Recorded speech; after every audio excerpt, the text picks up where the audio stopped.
अगर आप हमारे एस के स्टोरी वर्ल्ड चैनल पर नए हैं, तो कृपया वीडियो को लाइक करें और चैनल को सब्सक्राइब करना ना भूलें। धन्यवाद। शौर्य और मोनिका को बिना किसी दुर्घटना के सफलतापूर्वक बचा लिया गया। आकाश के लिए उसे ले जाया गया और अधिकारियों को सौंप दिया गया। नीचे आदित्य और बाकी पहले ही सभी को अपने साथ घटनास्थल पर ले जा चुके थे। वे सब तब और भी अधिक आश्चर्यचकित हो गए जब उन्होंने देखा कि उनके सामने क्या घटित हुआ। वे बस वहीं खड़े रह सकते थे। क्या यह श्री अग्रवाल की शक्ति थी? 20 दर्जन हेलीकॉप्टर। राकेश, तुम्हारा क्या मतलब है? यह मेरी सेवा का तुम्हारा अंतिम कार्य है? शौर्य ने राकेश के आखिरी वाक्य से पूरी तरह हैरान रह गया। वह अपने परिवार के बारे में और अधिक जानना चाहता था, लेकिन ऐसा लग रहा था जैसे राकेश पहले ही उसे अलविदा कह चुका है। हाँ, मिडास अग्रवाल, यह मशीन एक विशेष सहायक ग्रेड उपकरण है जिसका उपयोग परिवार की सहायता के लिए किया जाता है। मैं आज आपके बारे में चिंतित था और यही कारण है कि मैंने विशेष संसाधनों का उपयोग किया। भले ही वे सभी हेलीकॉप्टर आकाश से काफी दूरी पर थे। जब तक वह ऐसा करने की कोशिश करता रहा कुछ होता तो वह तुरंत शांत हो जाता। टीम के सदस्यों के इस समूह ने पहले ही आपकी वर्तमान स्थिति के लिए कम से कम 10 समाधान तैयार कर लिए हैं, लेकिन चूंकि मैंने विशेष संसाधनों को सक्रिय किया है, इसका मतलब यह भी है कि मैं गंभीर रूप से लापरवाह रहा हूं। इसलिए मुझे अपना इस्तीफा देने के लिए मजबूर होना पड़ेगा, राकेश ने उदास होकर कहा। हालांकि उसके चेहरे पर किसी भी प्रकार के खेद के लक्षण नहीं थे। शौर्य को इस पूरी स्थिति पर बहुत बुरा लगा। आखिरकार सब कुछ ध्यान में रखते हुए यह सब उन्हीं की वजह से शुरू हुआ। उसकी बहन ने जो शुरू में कहा था वह सही था। अगर वह किसी को रौंदना चाहे तो उसे उस व्यक्ति को इस हद तक रौंदना होगा कि वह फिर खड़ा भी न हो सके। उस समय उसे यह बात समझ में नहीं आई। हालांकि यह घटना इसका सबसे अच्छा सबूत थी। वह आकाश से जुड़े मामले को पूरी तरह से सुलझा नहीं पाया। जब आकाश को उसकी पहचान के बारे में पता चला तो उसने तर्कहीन तरीके से काम करके उसके खिलाफ जवाबी कार्रवाई शुरू कर दी। हालांकि आकाश से जुड़ा मामला अब सुलझ चुका है, फिर भी जब वह इस बारे में सोचता है तो उसे थोड़ा आघात लगता है। अगर वह कुछ समय के लिए नहीं रुकता तो उसकी वजह से मोनिका को एक निर्दोष की मौत का सामना करना पड़ता।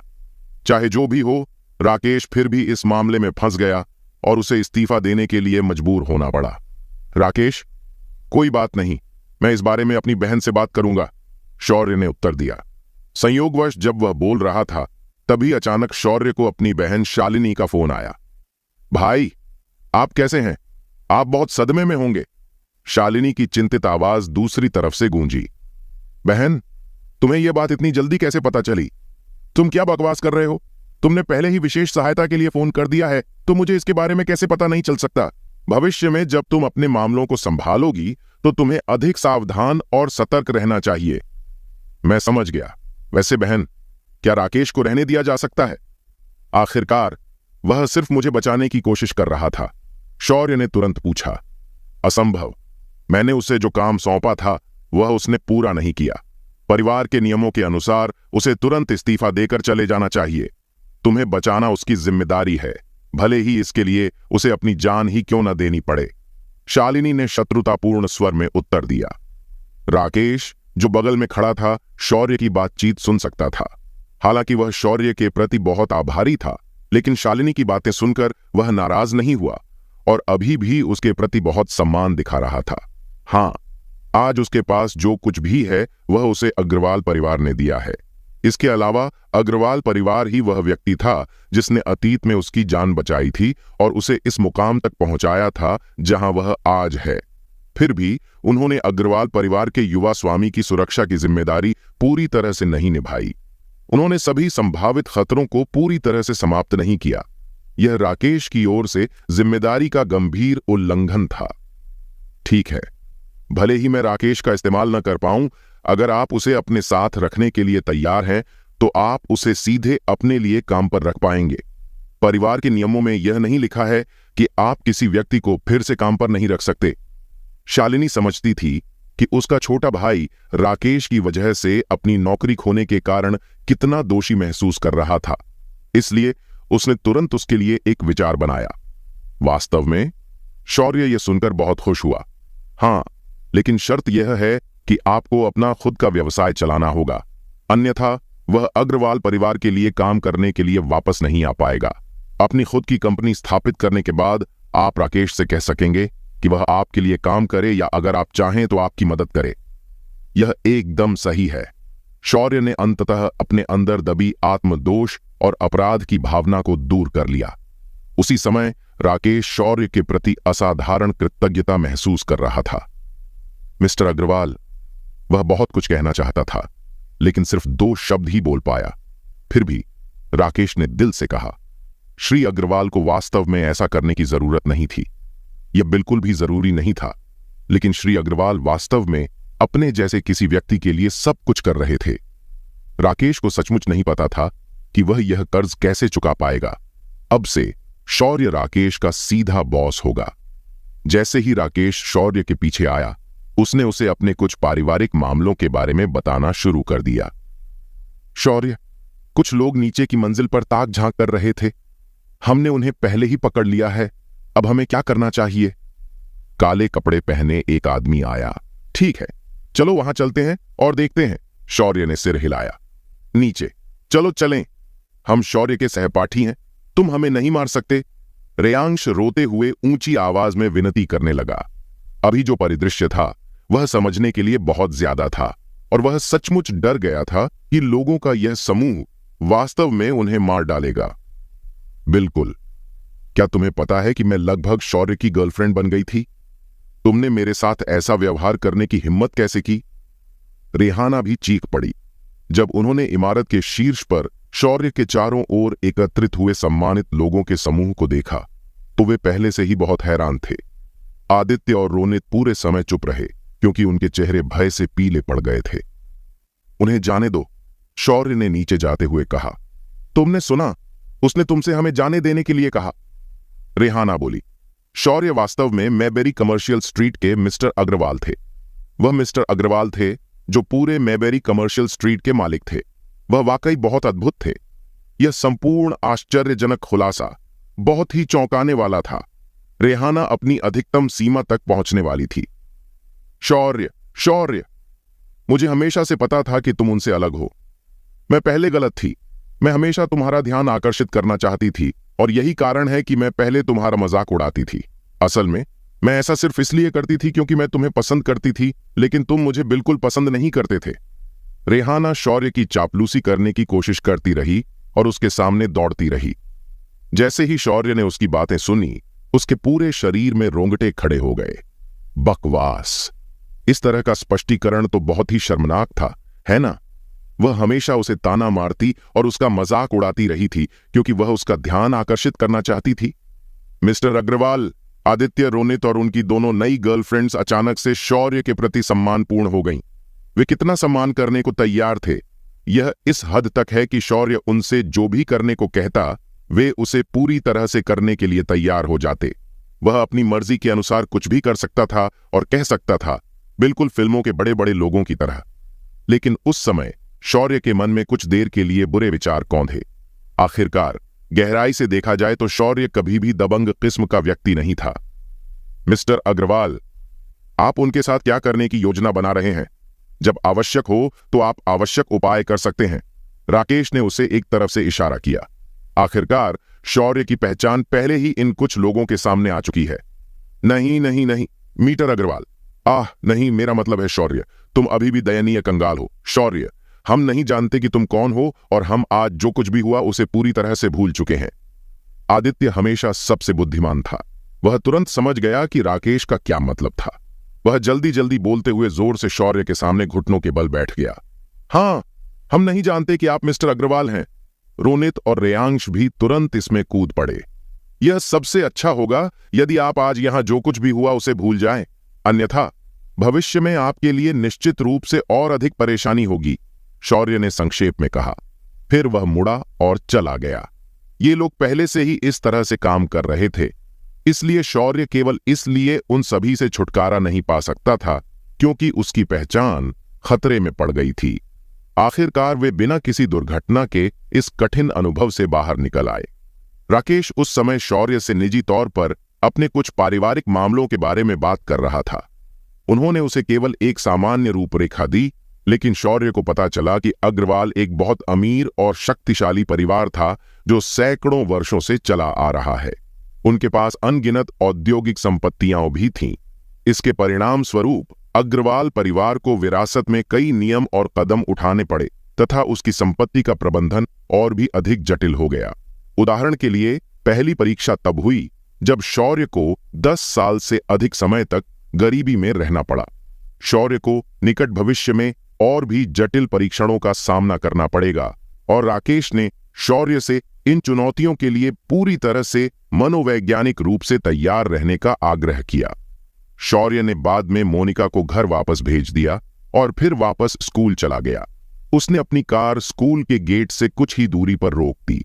कई सुंदर लड़कियां उस पर अपनी नजरें गड़ाए बैठी थीं। उनमें से कुछ तो जोर जोर से चिल्ला भी रहे थे। शौर्य पहले से ही इन सब का आदी हो चुका था। सच कहूं तो शौर्य को लगा कि अब वह बहुत बड़ा बदमाश हो गया है। हाँ, वह अब अमीर हो गया था, लेकिन सबके सामने इस तरह दिखावा करना उसे अभी भी बहुत असहज महसूस कराता था। स्पष्ट शब्दों में कहें तो चाहे शौर्य कितना भी बदल गया हो, वह अपने विनम्र और व्यावहारिक चरित्र और व्यक्तित्व को नहीं बदल सका।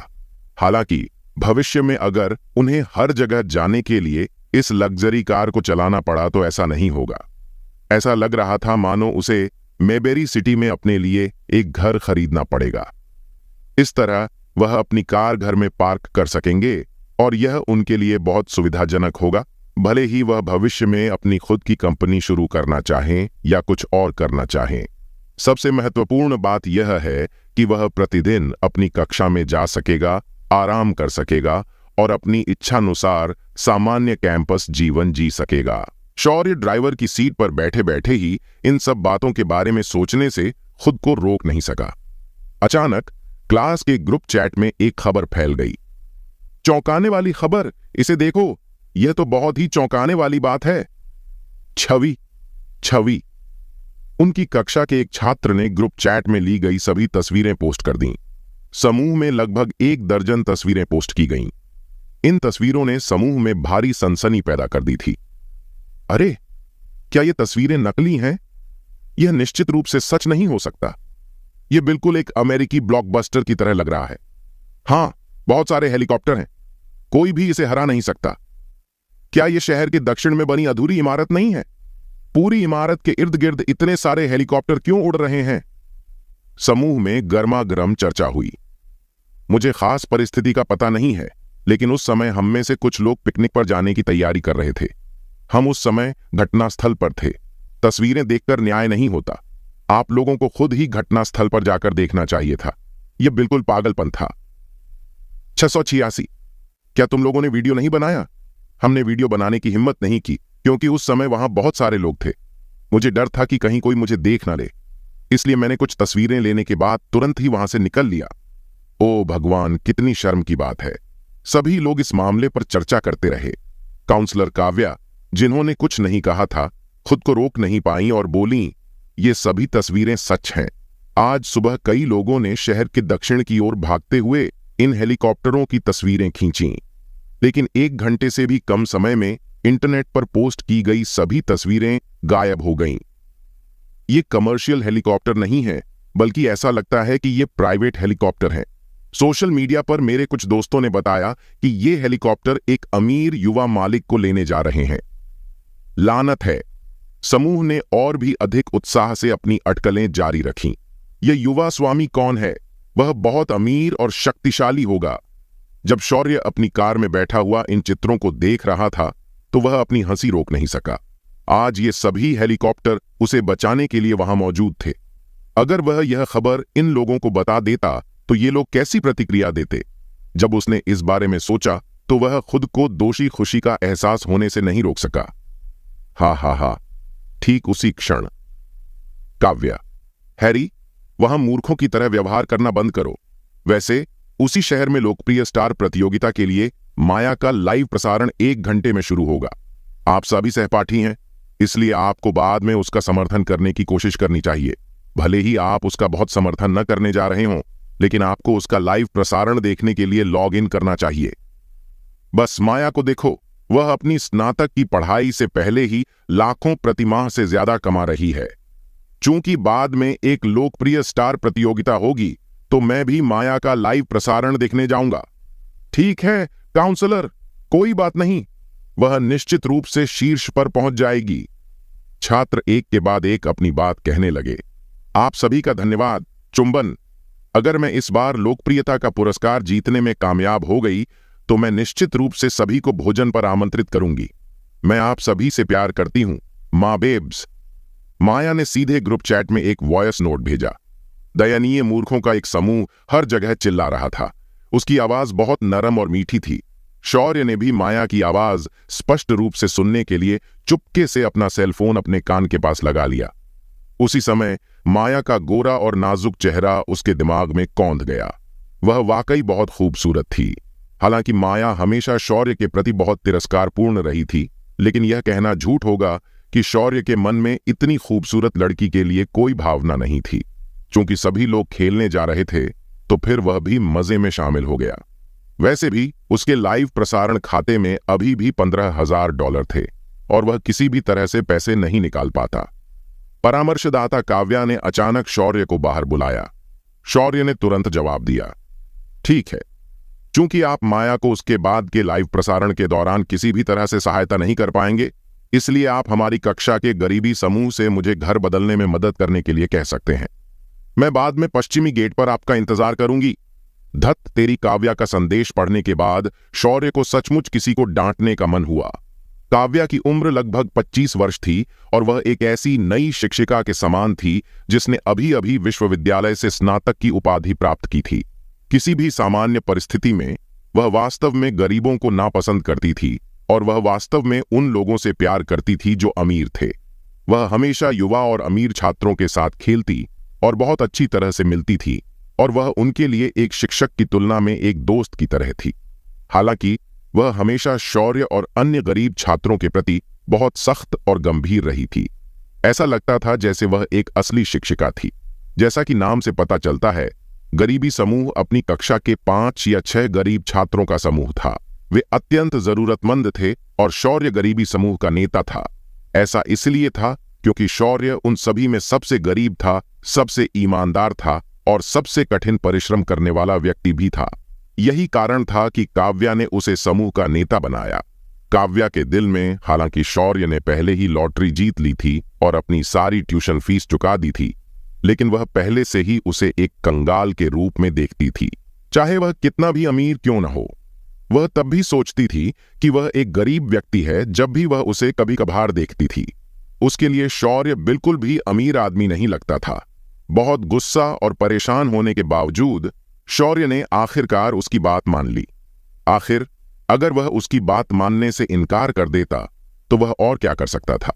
उसी समय शौर्य ने गरीबी समूह को एक और टेक्स्ट संदेश भेजा जिसमें सभी सदस्यों को पश्चिमी द्वार पर इकट्ठा होने के लिए कहा गया। वह अपनी कार लेकर एक गुप्त एकांत जगह पर पार्क कर पश्चिमी गेट की ओर चला गया। शौर्य, काउंसलर हमेशा हमसे सामान हटाने में मदद क्यों मांगती है? हाँ, वैसे शौर्य, क्या तुम लॉटरी नहीं जीत चुके हो? तुम्हारे पास अब बहुत सारा पैसा है, तो तुम अभी भी गरीबी समूह के नेता कैसे हो सकते हो?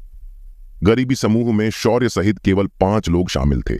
समूह में 3 लड़के और 2 लड़कियां थीं। मिहिर नाम का लड़का बहुत दुबला पतला, कमजोर और थोड़ा सांवला था। वह हमेशा पढ़ाई पर ध्यान केंद्रित करता था और आमतौर पर किसी और से बात नहीं करता था। वहां एक लड़की भी थी जिसका नाम था सुहाना, जो चश्मा पहनती थी। वह बहुत गोरी थी और ज्यादा लंबी नहीं थी। पहली नजर में कोई भी बता सकता था कि वह बहुत ही अजीब व्यक्ति थी। ऐसा मुख्यतः उसके परिवार के पालन पोषण के कारण था, जहां उसे अक्सर हीनता का एहसास होता था। वह अपने सहपाठियों के साथ घूमना पसंद नहीं करती थी क्योंकि वह हमेशा उनके मुकाबले खुद को थोड़ा हीन महसूस करती थी। इसलिए वह आमतौर पर ज्यादा बात नहीं करती। इस समूह के लोग केवल शौर्य के साथ होने पर ही अधिक बातचीत करते हैं। ऐसा इसलिए नहीं था कि वे शौर्य को नीची नजर से देखते थे, बल्कि इसलिए कि उन्हें लगता था कि शौर्य उनसे मिलता जुलता है और उनकी ही दुनिया का है। शौर्य यह समझ सकता था कि मिहिर का असंतोष और सुहाना का अनुनय दोनों इस तथ्य के कारण थे कि उनके साथ अन्याय हुआ था और कक्षा समूह चैट में उनके आत्मसम्मान को गंभीर ठेस पहुंची थी। दुर्भाग्य से शौर्य इस पर कुछ भी टिप्पणी नहीं कर सके और आखिरकार वह इस मामले को लेकर थोड़े नाराज भी थे। ऐसा लग रहा था मानो उसे अपनी सलाहकार काव्या को सबक सिखाने के लिए कोई अवसर तलाशना होगा। सब लोग यहां हैं, है ना? सुहाना, तुम और बाकी फैकल्टी के नए घर में जाकर पहले कपड़े धो लो और कपड़े साफ करो। शौर्य, तुम यवेन और बाकी लोगों के साथ जा सकते हो। तुम तीनों मेरे लिए फर्नीचर ले जाने में कर्मचारियों की मदद कर सकते हो। कुछ भी करने से पहले कर्मचारियों के निर्देश सुनो। मेरा कोई भी फर्नीचर न टूटे, इसका ध्यान रखना। जब काव्या ने बोलना समाप्त किया तो वह जाने के लिए तैयार होकर मुड़ी। तभी अचानक उसे एक फोन आया। वह कॉल का उत्तर देने में बहुत परेशान दिख रही थी। मायरा, तुम्हारा क्या मतलब है? मैंने तुम्हें पहले ही कई बार बताया है कि मैं वह नहीं हूं जिसने तुम्हारे बारे में विभाग के प्रमुख को रिपोर्ट की है। तुम जिसे चाहो उसे खोज सकती हो। तुम्हें ऐसा क्यों करना है? तुम कुतिया हो। बेहतर होगा कि तुम अपना मुंह संभालो। तुम्हारा पूरा परिवार बदमाश है। मैं तुम्हारे पति के साथ भी संबंध बना रही हूं। फोन पर कुछ असहमति होने के बाद काव्या पूरी तरह से अपना आपा खो बैठी। उसने फोन पर दूसरे पक्ष को डांटना शुरू कर दिया। शौर्य उनकी बातचीत सुनने से खुद को रोक नहीं पाया। मायरा नाम की लड़की काव्या से 1 साल पहले यूनिवर्सिटी में आई थी। वह उनके विभाग की एक क्लास की काउंसलर भी थी।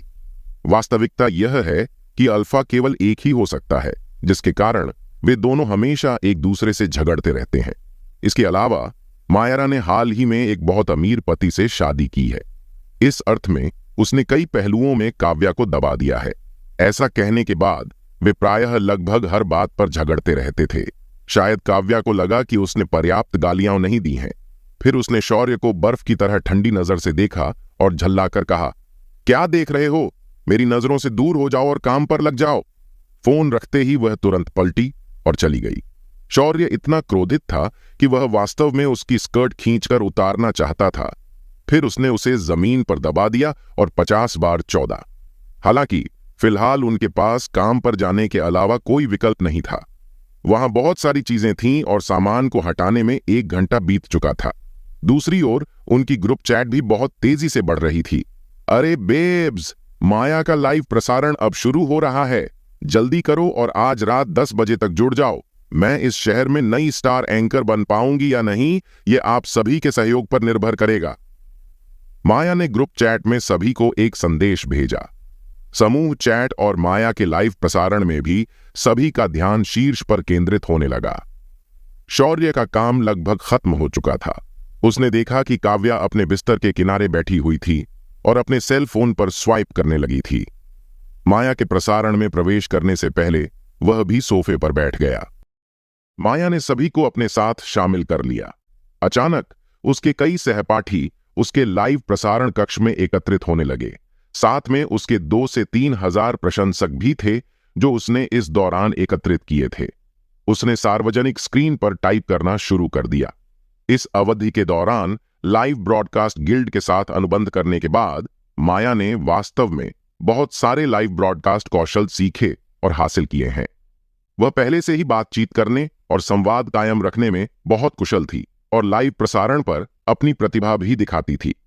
बेब्स, क्या तुम मुझे उपहारों की एक लहर भेज सकते हो? चुंबन? मैं अपनी सभी लड़कियों को एक बड़ा सा चुंबन दूंगी। मैं आज अपनी सभी लड़कियों के लिए एक गाना गाऊंगी। म्याऊ म्याऊ म्याऊ। प्रशंसक: ओह ओह ओह, माया वाकई बहुत खूबसूरत है। मुझे माया की आवाज सुनना बहुत पसंद है। किंग, जर्सी, मुझे उम्मीद है कि 2 स्थानीय दिग्गज जल्द ही मेरा समर्थन करने के लिए आएंगे। मैं जल्द ही प्रतियोगिता में शामिल हो जाऊंगी। मुझे जल्द ही आपकी मदद की जरूरत पड़ने वाली है। जल्दी करो और गाओ। माया ने स्पेशल इफेक्ट्स चालू करने से पहले मीठी मुस्कान बिखेरी। स्पेशल इफेक्ट्स की वजह से वह तुरंत ही एक छोटी सी बिल्ली बन गई। चलो एक साथ म्याऊं करना सीखते हैं। एक साथ म्याऊं म्याऊं म्याऊं म्याऊं म्याऊं म्याऊं।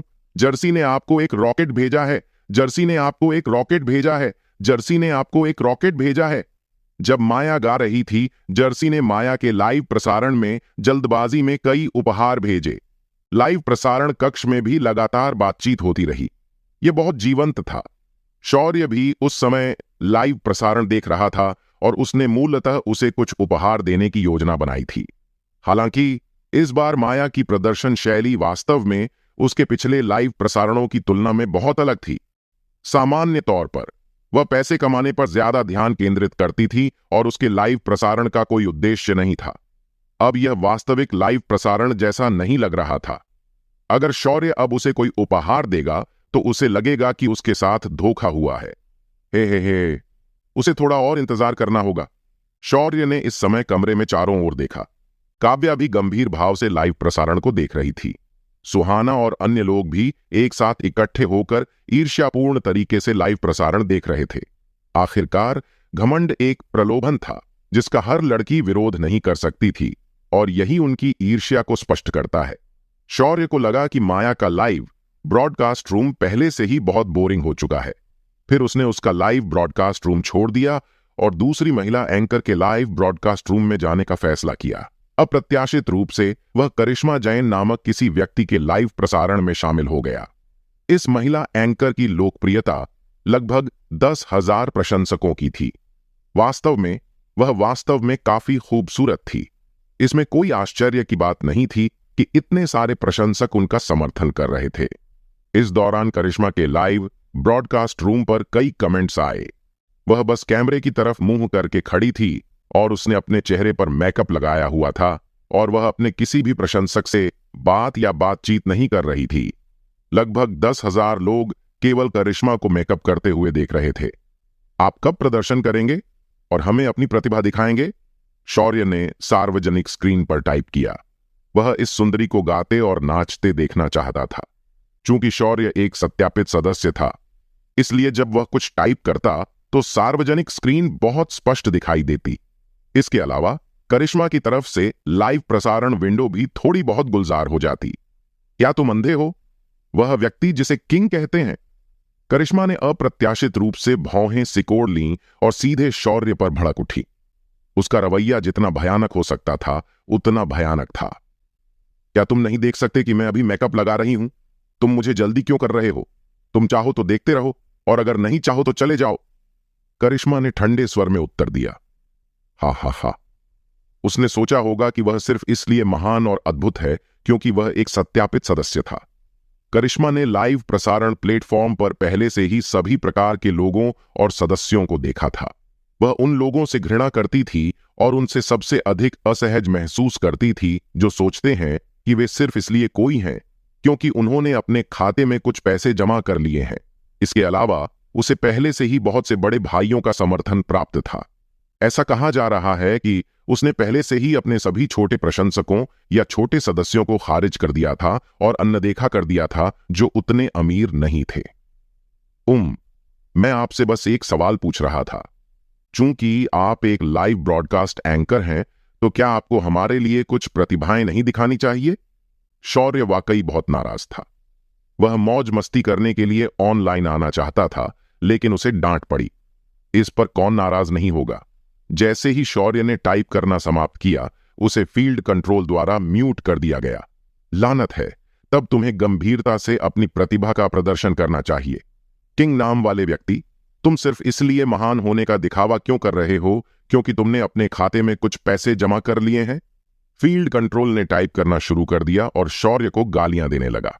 तब तक करिश्मा अपना मेकअप कर चुकी थी और उसने कहा, अब इंटरनेट पर इस तरह के कई दयनीय बेवकूफ हैं। वे कुछ पैसे जमा करते हैं और वे इसे दिखाते हुए घूमना चाहते हैं और दिखावा करते हैं कि वे बहुत महान हैं। आप अपने इस घोटाले से कुछ नए एंकर जीत सकते हैं, लेकिन आपको बस दफा हो जाना चाहिए और मुझसे जितना हो सके उतना दूर चले जाना चाहिए। हा। करिश्मा नाराज है। ये किंग एक मजाक है।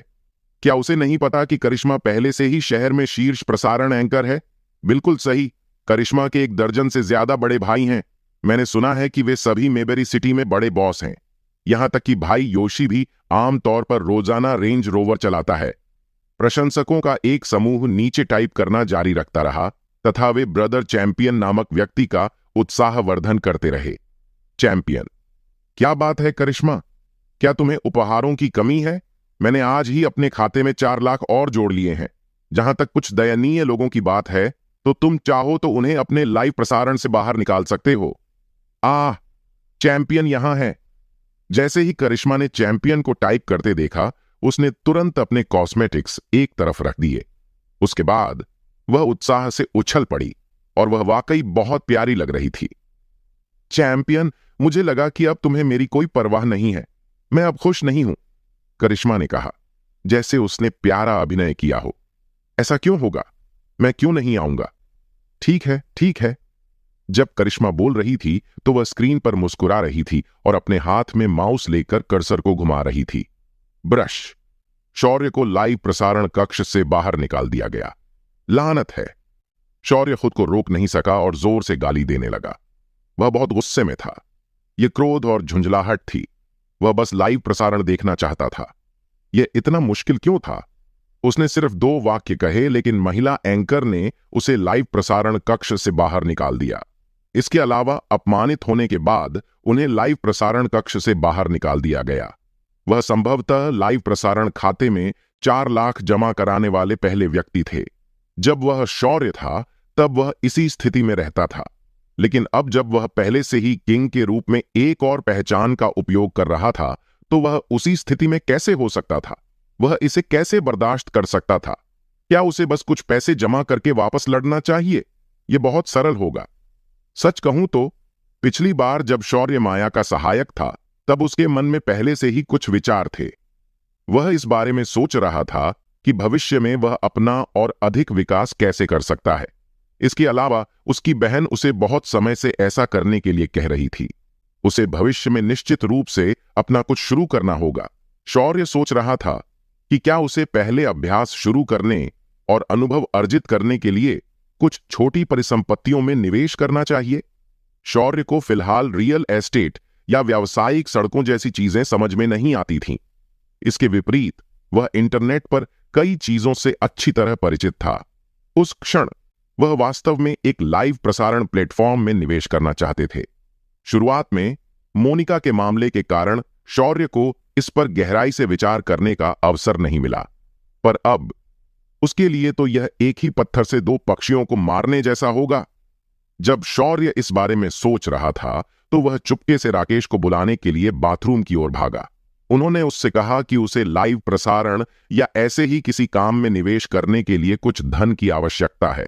संक्षेप में कहें तो वह निवेश करना चाहता था। बेशक राकेश को इससे कोई परेशानी नहीं थी। फिर उसने शौर्य को आश्वासन दिया कि यह काम 1 घंटे के भीतर हो जाएगा। जब शौर्य शौचालय से बाहर आया तो उसने देखा कि मिहिर और अन्य सभी लोग लाइव प्रसारण को ध्यान से देख रहे थे। शौर्य, लोकप्रियता की प्रतियोगिता शुरू हो चुकी है। माया वाकई कमाल की है। उसे मिले उपहारों की संख्या अब तक 30,000 से ज्यादा हो चुकी है। उसने पहले ही 2 अन्य महिला एंकरों को हरा दिया है, मिहिर ने उत्साह से कहा। शौर्य ने सिर हिलाया और फिर माया के लाइव प्रसारण कक्ष में वापस जाकर देखा। माया को इस समय बहुत गर्व था क्योंकि वह लगातार जीत रही थी। इसके अलावा जब उसने देखा कि उसे कितने सारे उपहार मिल रहे हैं तो वह बहुत खुश थी। ओह, मैं अपनी सभी लड़कियों से बहुत प्यार करती हूं। एक और राउंड के लिए मेरे साथ रहो और फिर मैं सीधे आगे बढ़ पाऊंगी, माया ने हंसते हुए कहा। जीतना निश्चित है, प्रशंसक चिल्लाए। तथाकथित लोकप्रियता प्रतियोगिता कुछ हद तक उस तरीके से मिलती जुलती है जिसमें 2 व्यक्ति लाइव प्रसारण कर रहे थे। 2 खूबसूरत एंकर एक ही फ्रेम में दिखाई देंगे और उनके नीचे एक प्रगति पट्टी होगी जिसमें उन्हें मिले उपहारों की संख्या दर्ज होगी। जिस व्यक्ति को अधिक उपहार मिलेंगे वह सीधे दूसरे पक्ष को हरा देगा। यह एक बड़ा आयोजन था जिसे लाइव प्रसारण प्लेटफॉर्म द्वारा अधिक आय प्राप्त करने के लिए आयोजित किया गया था। कनेक्शन गतिविधि जारी रही। माया बेखौफ होकर अपने अगले प्रतिद्वंद्वी के आने का इंतजार कर रही थी। जैसे ही महिला एंकर जुड़ी, माया के चेहरे का भाव तुरंत बदल गया। शौर्य भी बहुत आश्चर्यचकित हुआ। यह कोई और नहीं बल्कि करिश्मा थी जिसने उसे अभी अभी अपने लाइव प्रसारण कक्ष से बाहर निकाल दिया था। इतना तो संयोग ही है, शौर्य ने सोचा। 10,000 प्रशंसकों की लोकप्रियता वाली एक महिला एंकर आमतौर पर माया जैसी नवागंतुक से नहीं मिलती। हालांकि माया की लाइव प्रसारण लोकप्रियता पहले ही लगभग 7,000 प्रशंसकों तक पहुंच चुकी थी। यह स्पष्ट था कि वे एक दूसरे के बिल्कुल भी बराबर नहीं थे। वास्तव में माया करिश्मा के कौशल से पूरी तरह परिचित थी। आखिरकार वह उसी शहर में लाइव प्रसारण में शीर्ष महिला एंकर थीं। इस बार उसे सचमुच कठिन परिस्थिति का सामना करना पड़ा। हालांकि माया को ज्यादा डर नहीं था। परिणाम चाहे जो भी हो, वह इस बार निश्चित रूप से कड़ी मेहनत करेगी। अरे, जो नवागंतुक लाइव प्रसारण कर रही है वह वास्तव में बहुत सुंदर लग रही है, लेकिन उसकी तुलना देवी करिश्मा से कैसे की जा सकती है? बड़े भाइयों, उसे मार डालो, कुछ प्रशंसकों ने लिखा। माया ने कमजोरी दिखाने से इनकार कर दिया। उसने हिम्मत जुटाकर उपहार मांगे। दोनों पक्ष युद्ध में थे और प्रगति पट्टी हिलने लगी। महिला एंकरों की स्क्रीन के दोनों ओर सभी दर्शकों को दिखाया गया, इसलिए जिनकी प्रगति दर कम थी उन्होंने अपने प्रशंसकों के लिए उपहारों की संख्या बढ़ाने की जल्दबाजी शुरू कर दी। हालांकि यह मामला था, फिर भी माया अभी भी बहुत कमजोर थी। 2 मिनट बाद और उसके उपहार प्रगति बार को पहले ही दूसरे पक्ष द्वारा सीधे दबा दिया गया था। हे, नए एंकर, आप वास्तव में नियमों को बिल्कुल भी नहीं समझते हैं, है ना? यदि आप आगे आकर सीधे सीधे अन्य एंकरों की तरह झुकने को तैयार होते तो शायद मैं आपसे थोड़ी बातचीत करती, ताकि आप अपने प्रशंसकों और उपहारों की संख्या बढ़ा सकें। आपने खुद ही यह सब लाद लिया है। करिश्मा ने उपहास किया। हार की कगार पर माया का चेहरा लाल हो गया, लेकिन उसके पास अभी भी एक आखिरी मौका था। वह था किंग। किंग, क्या तुम यहां हो? मैं हारने वाली हूं। मैं देख सकती हूं कि तुम अभी ऑनलाइन हो। अगर तुम वहां हो तो क्या तुम कह सकते हो कि तुम मेरा समर्थन करोगे? किंग, मैं हारना नहीं चाहती। माया बोलते बोलते रो पड़ी। उसके दिल में एक बहुत बड़ा अंतर था। पहले तो सब कुछ ठीक चल रहा था, लेकिन अब न केवल करिश्मा उससे घृणा करने लगी, बल्कि अपने प्रशंसकों के सामने भी उसका मजाक उड़ाया जाने लगा। वह अपने प्रशंसकों के सामने अपना सिर भी नहीं उठा पाती थी। जर्सी अकेले निश्चित रूप से अपने प्रतिद्वंद्वी को हराने में सक्षम नहीं होगा। माया दूसरे पक्ष की किसी भी बात का खंडन नहीं कर सकी। वह इस समय सचमुच बहुत निराश महसूस कर रही थी। उस पल अचानक उसे अपने समर्थक किंग का ख्याल आया। आखिरकार वह ऐसा व्यक्ति था जो उसे हमेशा आश्चर्यचकित करने में विफल नहीं हुआ। स्क्रीन के दूसरी ओर टिप्पणियां फूट रही थीं। हा, किंग, मैंने उसकी प्रोफाइल पर क्लिक किया और उसे चेक किया। ये किंग वही किंग लगता है जिसे अभी अभी करिश्मा ने बाहर निकाल दिया है। हाँ, ये वही है। हा। सोचिए कि वह बड़ा भाई बनने का नाटक करने के लिए यहां दौड़ रहा है। आओ, नकली स्थानीय टाइकून, अगर तुम में हिम्मत है तो तुम आ सकते हो और हमारे भाई चैंपियन के साथ प्रतिस्पर्धा कर सकते हो। हम तुम्हें दिखाएंगे कि असली स्थानीय टाइकून क्या होता है। दूसरी तरफ प्रशंसक लगातार शोर मचाते रहे। हा। नवागंतुक, तुम्हारा रोना बेकार है। मैं तुम्हें कुछ बताना चाहती हूं। तुम्हारा किंग, जो तुम्हारा स्थानीय टाइकून है, अभी अभी मेरे लाइव प्रसारण कक्ष से बाहर निकाल दिया गया। उसके बाद ही वह तुम्हारे पास वापस भागा। तुम उससे इसके बारे में क्यों नहीं पूछते? तुम उससे क्यों नहीं पूछते कि क्या वह अब मेरे सामने आने की हिम्मत करता है? करिश्मा ने तिरस्कार पूर्वक पूछा। माया का चेहरा बैंगनी रंग में बदलने लगा। आज वह बहुत अपमानित महसूस कर रही थी। किंग कौन है? शौर्य गाली देना शुरू करने वाला था। काव्या ने अचानक पूछा जब वह चप्पल पहनते हुए बाहर जा रही थी। ओ, काउंसलर किंग माया के पहले बड़े भाइयों में से एक है। असल में माया ने अपनी पहली मासिक आय हलाकों से ज्यादा क्यों हासिल की? इसका कारण किंग ही है, मिहिर ने जल्दी से उत्तर दिया। हा। क्या वह सिर्फ लाख रुपए की वजह से अमीर आदमी है? मैंने बड़े लाइव ब्रॉडकास्ट प्लेटफॉर्म पर कई और बड़े भाई देखे हैं। जैसे ही वे लॉग इन करते हैं, वे शुरू से ही ऐसे ही लाखों चुरा लेते हैं। वे असली अमीर टाइकून हैं। मुझे लगता है कि इस बार माया का काम खत्म हो गया है। ऐसा लगता है कि दूसरे पक्ष के पास वहां असली बड़ा भाई है। काव्या ने अपना सेल फोन रखते हुए कहा। वह हमेशा लाइव प्रसारण पर नजर रखती थी और जानती थी कि यह एक लाभदायक उद्योग है, बशर्ते व्यक्ति आकर्षक हो। वे इसके माध्यम से प्रसिद्धि भी प्राप्त कर सकते हैं। इस प्रकार कई लड़कियां लाइव प्रसारण की लत से खुद को नहीं रोक सकीं। जैसे ही वह बोल रही थी, काव्या की नजर अचानक शौर्य पर पड़ी, जो एक तरफ बैठा था। शौर्य, किसने कहा कि तुम मेरे नए सोफे पर बैठ सकते हो? अब उठो। यह केवल अब था जब काव्या ने पाया कि बाकी सभी लोग एक स्टूल पर बैठे थे और शौर्य खुशी से अपने नए खरीदे गए सोफे पर बैठा था। यह सोफा काफी महंगा था और पूरे सेट के लिए उसे 40,000 से ज्यादा खर्च करने पड़े। वह शौर्य जैसे किसी व्यक्ति को अपने सोफे पर बैठने की इजाजत नहीं दे सकती थी। काव्या की अचानक तेज आवाज ने शौर्य को चौंका दिया। क्या वह बस उसके सोफे पर बैठा हुआ नहीं था? इसमें बड़ी बात क्या थी? चूंकि शौर्य जानता था कि काव्या वास्तव में उससे घृणा करती है, इसलिए शौर्य उसके साथ बहस करने में असमर्थ था। वह उठकर किनारे बैठने के लिए तैयार हो गया। सुहाना, तुम पहले मिहिर और बाकी लोगों के साथ वापस जा सकती हो। वैसे भी आगे जो काम है वह सफाई का है। मुझे लगता है कि शौर्य इसे खुद ही सुलझा सकता है। शौर्य, परेशान मत हो और यह मत सोचो कि मैं तुम्हें निशाना बना रही हूं। मैं वास्तव में यह तुम्हारे भले के लिए कर रही हूं। जरा इसके बारे में सोचो। भले ही अब तुम्हारे पास बहुत सारा पैसा है क्योंकि तुमने लॉटरी जीती है, लेकिन यह थोड़ा सा पैसा तुम्हारे लिए लंबे समय तक नहीं चल पाएगा। अब तुम खुद को देखो, तुम पहले जितनी मेहनत से पढ़ाई भी नहीं कर रहे हो। लैला और बाकी सभी अभी भी मेहनत कर रहे हैं और कड़ी मेहनत से पढ़ाई कर रहे हैं। मुझे चिंता है कि अगर तुम इसी तरह से पेश आते रहे तो तुम पीछे रह जाओगे। क्या आप जानते हैं कि कब्जा कर लिया जाना कैसा लगता है? काव्या ने घृणा से पूछा। वह हमेशा से ऐसी ही रही है। वह आपको निशाना बनाने के लिए हर तरह के कारण ढूंढती है। आखिरकार सभी जानते थे कि काव्या गरीबों को नापसंद करती थी और वह अमीरों का पक्ष लेती थी, लेकिन काव्या वास्तव में शौर्य जैसे लोगों से घृणा करती थी जो गरीब थे लेकिन किस्मत से लॉटरी जीत गए। वह बहुत ईर्ष्यालु थी और वह समझ नहीं पा रही थी कि उसे कभी ऐसी किस्मत क्यों नहीं मिली, बल्कि इसके बजाय इतनी अच्छी किस्मत एक ऐसे व्यक्ति को मिली जिसे कभी गंभीरता से नहीं लिया गया था। काव्या के आंतरिक विचार बिना कुछ कहे भी स्पष्ट थे। सुहाना और बाकी लोग वास्तव में वहीं रुककर शौर्य की मदद करना चाहते थे, लेकिन वे स्पष्ट रूप से देख सकते थे कि काव्या शौर्य से बिल्कुल भी खुश नहीं थी। इसलिए वे चले गए क्योंकि वे उस स्थिति में हस्तक्षेप नहीं करना चाहते थे। काव्या ने कई जगहों की ओर इशारा किया और फिर शौर्य से जगह साफ करने को कहा। फिर वह अपने कमरे में आकर बैठ गई। भाड़ में जाओ, भाड़ में जाओ। शौर्य ने झाड़ू नीचे फेंक दिया। क्या यह स्पष्ट नहीं था कि काव्या उसे परेशान कर रही थी?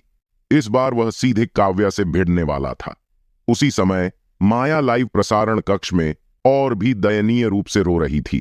किंग, अगर तुम यहां हो तो कृपया मुझे जवाब दो। कोई फर्क नहीं पड़ता कि दूसरे तुम्हारे बारे में क्या कहते हैं। मुझे तुम पर भरोसा है और मैं तुम पर विश्वास करता हूं। मुझे पता है कि तुम सच में मेरी परवाह करते हो।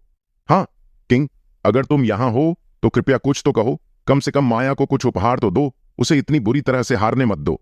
वहां कई प्रशंसक थे जो शौर्य से बहुत विनती कर रहे थे।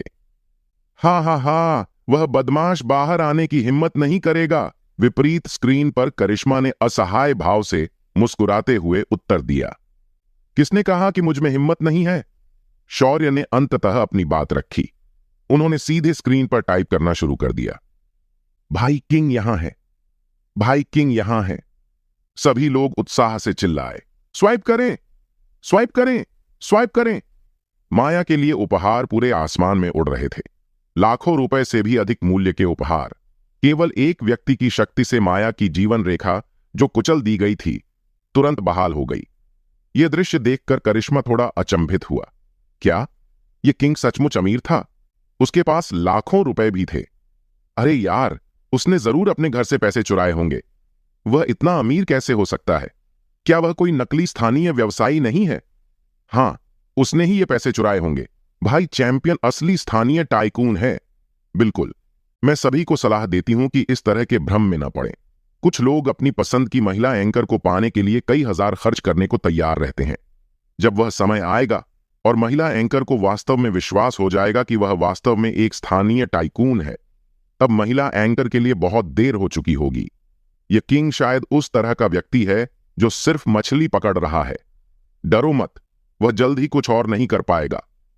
जिस तरह से स्थिति बदली, उससे करिश्मा और उनके प्रशंसक पूरी तरह से हैरान रह गए, जो पहले शौर्य का मजाक उड़ा रहे थे और अब वे इसे बर्दाश्त नहीं कर सकते थे। यह वाकई बहुत शर्मनाक था। उनके कुछ प्रशंसक उन्हें मनाने के लिए आगे आए। करिश्मा ने सहमति जताते हुए कहा, यह सही है। मैंने वाकई हमारे शहर के लाइव प्रसारण प्लेटफॉर्म पर किंग नाम के किसी व्यक्ति के बारे में नहीं सुना है। लेकिन उसका चेहरा अचानक तनावग्रस्त हो गया जब उसने शहर के लाइव प्रसारण प्लेटफॉर्म सॉफ्टवेयर की स्क्रीन पर अचानक एक समाचार देखा। हार्दिक बधाई, इस लाइव प्रसारण प्लेटफॉर्म को किंग 200 करोड़ का इन्वेस्टमेंट प्राप्त हुआ है। हार्दिक बधाई, इस लाइव प्रसारण प्लेटफॉर्म को मिस्टर किंग से 200 करोड़ का इन्वेस्टमेंट प्राप्त हुआ है। खबरें बारी बारी से आती रहीं और हर एक दर्शक इसे दिन की तरह स्पष्ट रूप से देख सकता था। लाइव ब्रॉडकास्ट प्लेटफॉर्म कंपनी के मौजूदा हंगामे को देखने के लिए यह पर्याप्त था। लानत है, 200 करोड़!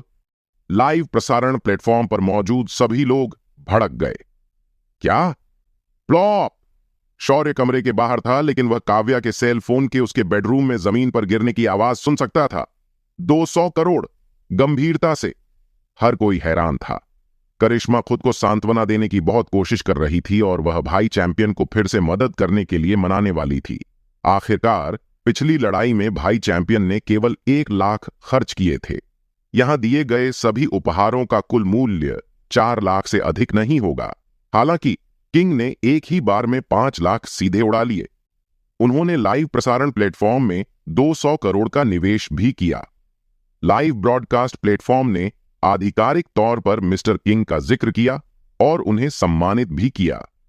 किंग के अलावा और कौन हो सकता है जिसे पहले उसके लाइव ब्रॉडकास्ट रूम से बाहर निकाल दिया गया था? और कौन हो सकता है? करिश्मा का चेहरा हरा हो गया। यह 200 करोड़ था। वह एक बहुत बड़ा स्थानीय टाइकून था जिसका बहुत प्रभाव था। वह अभी अभी उसके लाइव प्रसारण कक्ष में आया था और उसे उसका रूप रंग पसंद आया होगा। शायद यही कारण था कि उसने बहुत ही चतुराई से उससे प्रदर्शन करने और अपनी प्रतिभा दिखाने के लिए कहा। लेकिन क्यों? उसे यह क्यों कहना पड़ा कि वह अंधा रहा होगा? उसने उससे अपनी प्रतिभा दिखाने के लिए इसलिए कहा था क्योंकि वह उससे प्रभावित था। इससे भी ज्यादा अफसोस की बात यह थी कि उसने डांटने के बाद भी कमरे को नहीं छोड़ा, बल्कि उसने उसे अपने लाइव प्रसारण कक्ष से बाहर निकाल दिया। उसने वास्तव में एक स्थानीय टाइकून को अपने लाइव प्रसारण कक्ष से बाहर निकाल दिया। करिश्मा को अवर्णनीय मात्रा में पश्चाताप महसूस हुआ। इस समय उनके सभी चाहने वालों की बोलती बंद हो चुकी है। सच में उनके चेहरे पर पड़े ये थप्पड़ों की लहरें मानो किसी धारदार ब्लेड की तरह उनके दिलों में बार बार चुभ रही हों। वे अभी भी दूसरों का मजाक उड़ा रहे थे।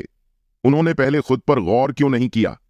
जहां तक काव्या की बात है तो वह 200 करोड़ का आंकड़ा सामने आने से सचमुच हैरान थी। उसने कभी नहीं सोचा होगा कि जिस व्यक्ति ने हमेशा माया का साथ दिया था वह वास्तव में करोड़पति होगा। नहीं रुको, वह संभवतः एक अरबपति था। वह बहुत उदार था। सच कहूं तो अब तो काव्या को अपने ही छात्रों से ईर्ष्या होने लगी थी। वह खुद बहुत खूबसूरत थी। माया की तुलना में वह और भी ज्यादा खूबसूरत और स्त्रैण थी। तो फिर वह उन अमीर आदमियों का दिल क्यों नहीं जीत पाई? उफ! जब उसने इस बारे में सोचा तो वह यह महसूस करने से खुद को नहीं रोक सकी कि भाग्य ने उसके साथ बहुत अन्याय किया है। जब शौर्य ने सार्वजनिक स्क्रीन पर आधिकारिक घोषणा देखी तो वह केवल मुस्कुरा सका। उन्होंने इस बारे में ज्यादा भावनाएं प्रदर्शित नहीं की। अगर उसे शुरू में कुछ भी आश्चर्य हुआ होता तो यह कहना सबसे अच्छा होता कि वह वाकई हैरान था। उसे आश्चर्य हुआ कि उसने जैक से लाइव ब्रॉडकास्ट प्लेटफॉर्म में निवेश करने के लिए कहा, लेकिन उसने इसमें 200 करोड़ क्यों निवेश किए? जब उसने इस बारे में सोचा तो उसे आखिरकार समझ आ गया। अपनी बहन को अलग रखते हुए शायद 200 करोड़ भी राकेश की नजर में कोई बड़ी रकम नहीं थी। भूल जाइए, वैसे भी उन्होंने इसमें पहले ही निवेश कर रखा है। भविष्य में हो सकता है कि उन्हें इस लाइव ब्रॉडकास्ट प्लेटफॉर्म से कुछ लाभ मिल जाए। शायद वे बहुत सारा पैसा कमा सकें और इसके बदले 200 करोड़ से 500 करोड़ कमा सकें। निवेश के बाद लाइव प्रसारण प्लेटफॉर्म और भी अधिक जीवंत हो गया। मंच पर यह खबर सक्रिय रूप से प्रसारित हो रही थी कि एक स्थानीय उद्योगपति ने लाइव प्रसारण प्लेटफॉर्म में 200 करोड़ का निवेश किया है। माया भी इस समय प्रवाह के साथ चल रही थी। उसकी बढ़ती लोकप्रियता के कारण उसका लाइव प्रसारण कक्ष भीड़ से भरा हुआ था। 10,000 दर्शकों की लोकप्रियता वाला कोई भी व्यक्ति पहले ही लाइव प्रसारण मंच पर मुख्य एंकर बन चुका होगा, लेकिन माया की लोकप्रियता पहले ही 50,000 दर्शकों तक पहुंच चुकी थी। माया इस बात से बहुत खुश थी कि वह अपने लाइव प्रसारण कक्ष में उछल कूद कर रही थी। वह पागल हो रही थी। किंग, वास्तव में लाइव प्रसारण प्लेटफॉर्म में सबसे बड़ा निवेशक बन गया था। यह वास्तव में उसकी खुद की प्रतिष्ठा के लिए एक बहुत बड़ा बढ़ावा था। किंग, आप भाषा और साहित्य विभाग में किस कक्षा से हैं? क्या मैं आपका नाम पूछ सकती हूं? अरे वाह, मुझे नहीं पता था कि हमारे भाषा और साहित्य विभाग में इतना बड़ा स्थानीय टाइकून है। क्या वह वाकई कोई स्थानीय टाइकून है? कौन हो सकता है?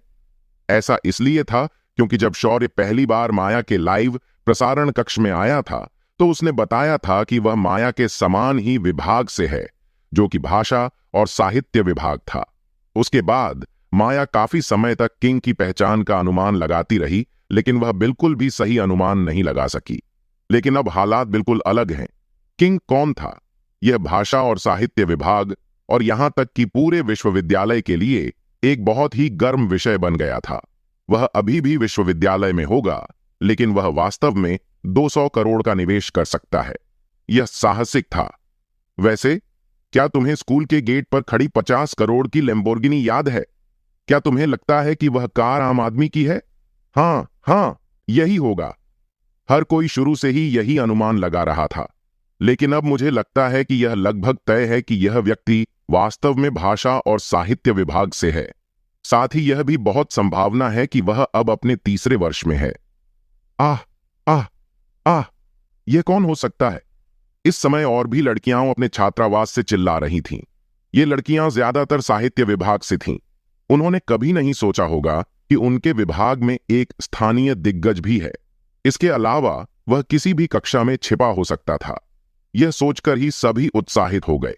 कुछ लड़कियां तो अब अपने बॉयफ्रेंड को फोन करके उनसे उनके परिवार की पृष्ठभूमि के बारे में बार बार पूछ रही थीं। वे यह सोचे बिना नहीं रह सकती थीं कि क्या उनके अपने बॉयफ्रेंड भी इतने साधारण आदमी हो सकते हैं। अगर सचमुच ऐसा होता तो क्या अब से वह ऐसा नहीं कर पाती? दुर्भाग्यवश इसमें कोई यदि परंतु नहीं था। कैंपस में अभिनव, सिस्टर कीर्ति, क्या आपने इसके बारे में सुना है? हमारे भाषा और साहित्य विभाग में एक बड़ा स्थानीय व्यवसायी है। मैंने अभी अभी इसके बारे में सुना है, लेकिन वह कौन हो सकता है? कीर्ति इस बात को लेकर बहुत चिंतित थी। आखिरकार वह अभी भी सिंगल थी। यह वाकई बहुत अच्छा होगा अगर वह ग्रेजुएशन से पहले ही दूसरे पक्ष से मिल सके या उससे प्यार भी कर सके। अभिनव ने अपने हाथों को छाती पर क्रॉस करके चेहरे पर व्यावहारिक और दृढ़ भाव के साथ कहा, यह अनुमान लगाना वाकई मुश्किल है, लेकिन मुझे लगता है कि हम उसके यूजर नेम से कुछ सुराग पा सकते हैं। उसका यूजर नेम है किंग। ऐसा लगता है कि यह आदमी लो प्रोफाइल रहना पसंद करता है। अगर कार किंग की नहीं होती जो लो प्रोफाइल रहना पसंद करता है, तो कार का मालिक पहले ही कार को हर जगह दिखावे के लिए चला चुका होता। ये सुराग यह साबित करने के लिए काफी हैं कि यह लैम्बोर्गिनी वाकई किंग की है। यह बात तो सही है भाई अभिनव। पूरे मेबेरी शहर में और कौन इस मुकाम को हासिल कर सकता है? किसी ने फिर पूछा। अभिनव ने अपने चेहरे पर एक व्यंग्यात्मक मुस्कान के साथ उत्तर दिया, मुझे इसका उत्तर नहीं पता। आखिरकार मेबेरी सिटी में कई स्थानीय टाइकून हैं जिन्होंने अपनी संपत्ति या पहचान को सार्वजनिक नहीं किया है। उफ। संक्षेप में, यह जानने के बाद कि महान देवता साधारण मनुष्य भाषा और साहित्य विभाग में थे, हर कोई अब और शांत नहीं रह सका। इसमें काव्या भी शामिल थी, जो बिना कुछ किए शांत नहीं बैठ सकती थी। शौर्य एक तरफ से सुन रहा था और उसने सुना कि काव्या माया से झूठ बोल रही है। उसने उससे कहा कि वह शायद इस किंग को जानती होगी। वह नया वीचैट अकाउंट चाहती थी जिसे उसने माया की वजह से खोला था। शौर्य केवल व्यंग्यात्मक ढंग से मुस्कुरा सकता था। सच में यह एक बहुत ही यथार्थवादी दुनिया थी। अगर आपके पास पैसा होता तो आपके पास सब कुछ हो सकता था, लेकिन अगर आपके पास पैसा नहीं होता तो आपके पास कुछ भी नहीं होता। शायद शौर्य वास्तव में काव्या से बदला लेना चाहता था।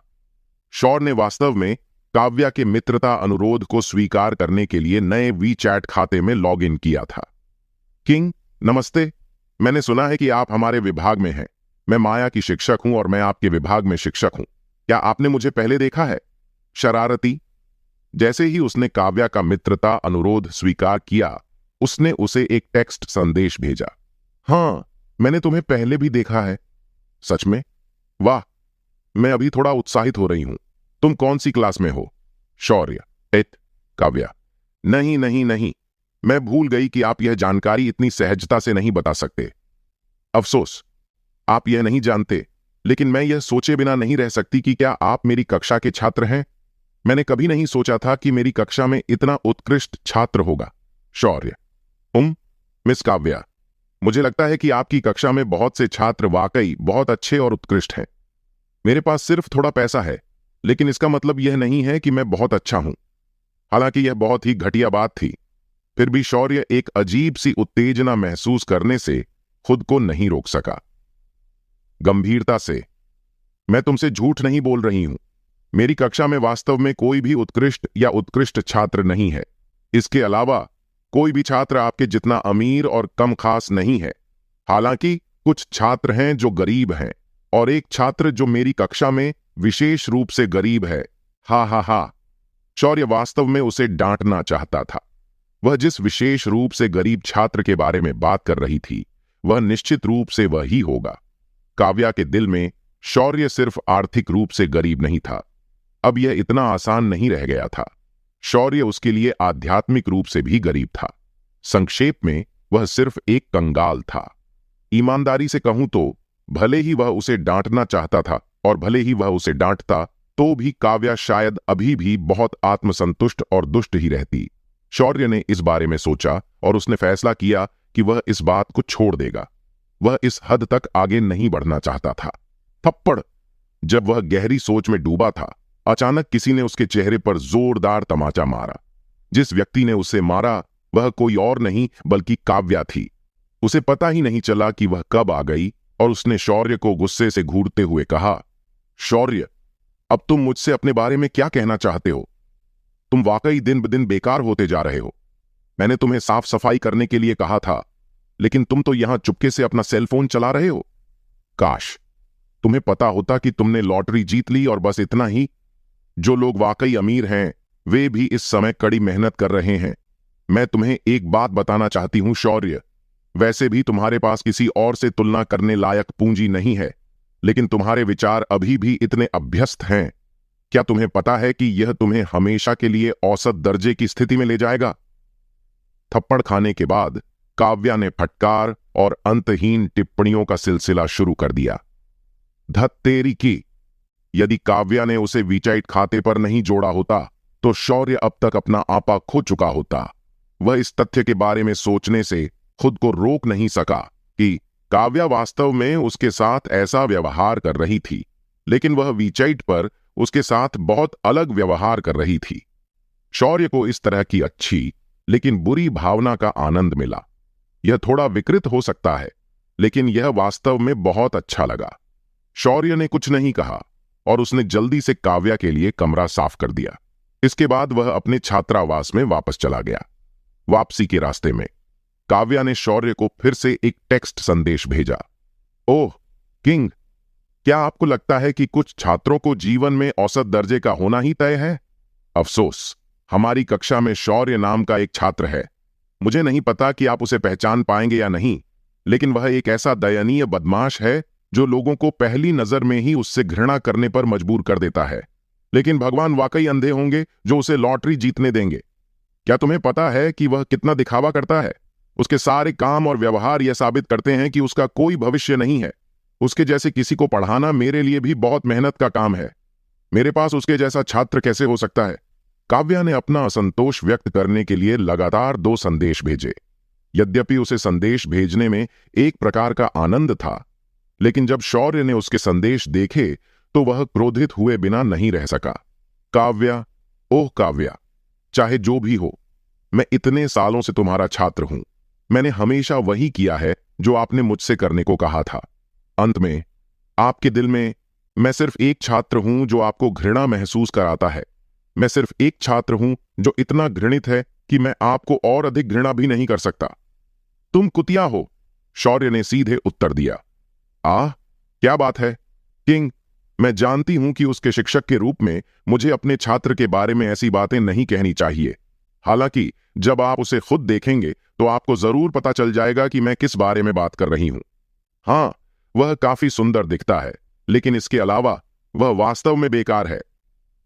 डांट खाने के बाद भी काव्या की हिम्मत नहीं हुई कि वह उसे गाली दे सके। इसके बजाय वह अपने आप को समझाती रही, इस डर से कि वह किंग पर अपनी गलत छाप छोड़ देगी। हा हा हा। जब उसे पता चलेगा कि वह जिस व्यक्ति से अभी चैट कर रही थी वह कोई और नहीं बल्कि वही छात्र है जिसने उसे हमेशा बीमार और निराश महसूस कराया है, तो उसकी अभिव्यक्ति क्या होगी? शौर्य दुष्टतापूर्वक मुस्कुराने से खुद को नहीं रोक सका। अपने छात्रावास में लौटने से पहले उसने टाल मटोल भरे अंदाज में कुछ शब्द कहे। आज शुक्रवार था और कक्षाएं नहीं थीं।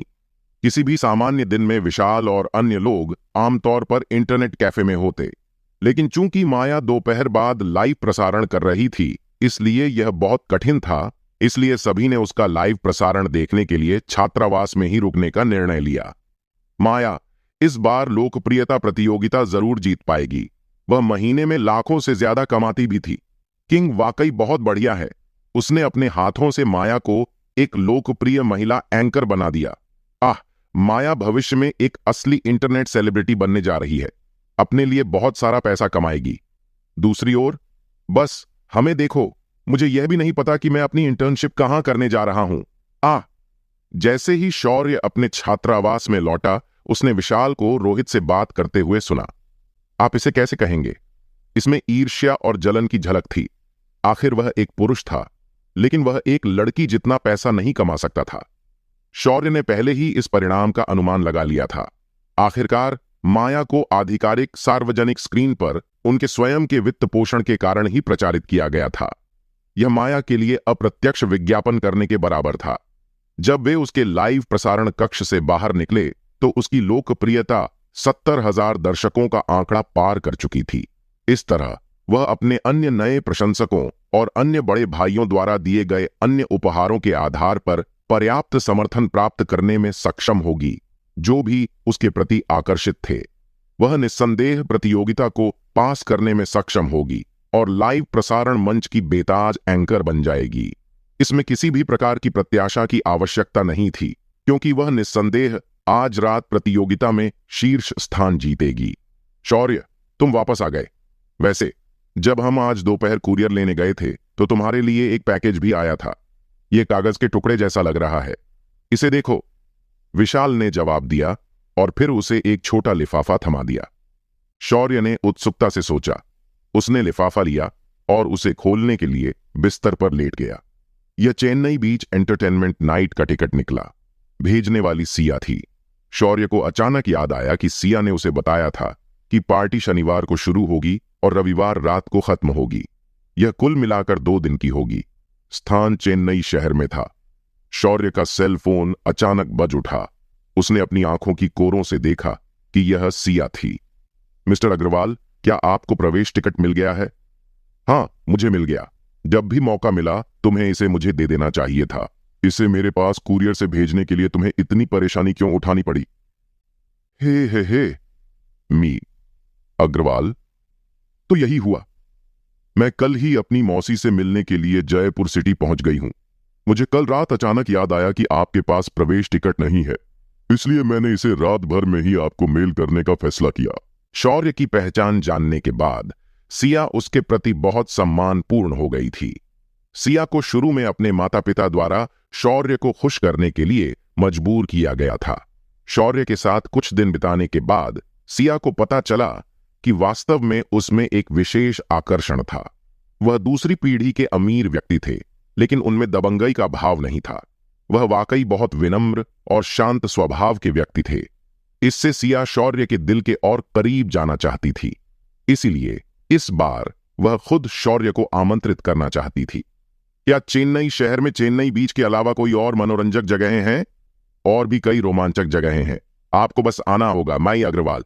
एक बार जब आप उस जगह पर पहुंच जाएंगे तो आपको बस उन्हें प्रवेश टिकट दिखाना होगा। वहां के लोग आपके लिए होटल का इंतजाम कर देंगे। एक बार जब सब कुछ तय हो जाएगा तो मैं आपके पास आऊंगा। अच्छा, तब? चर्चा के बाद शौर्य ने फोन रख दिया।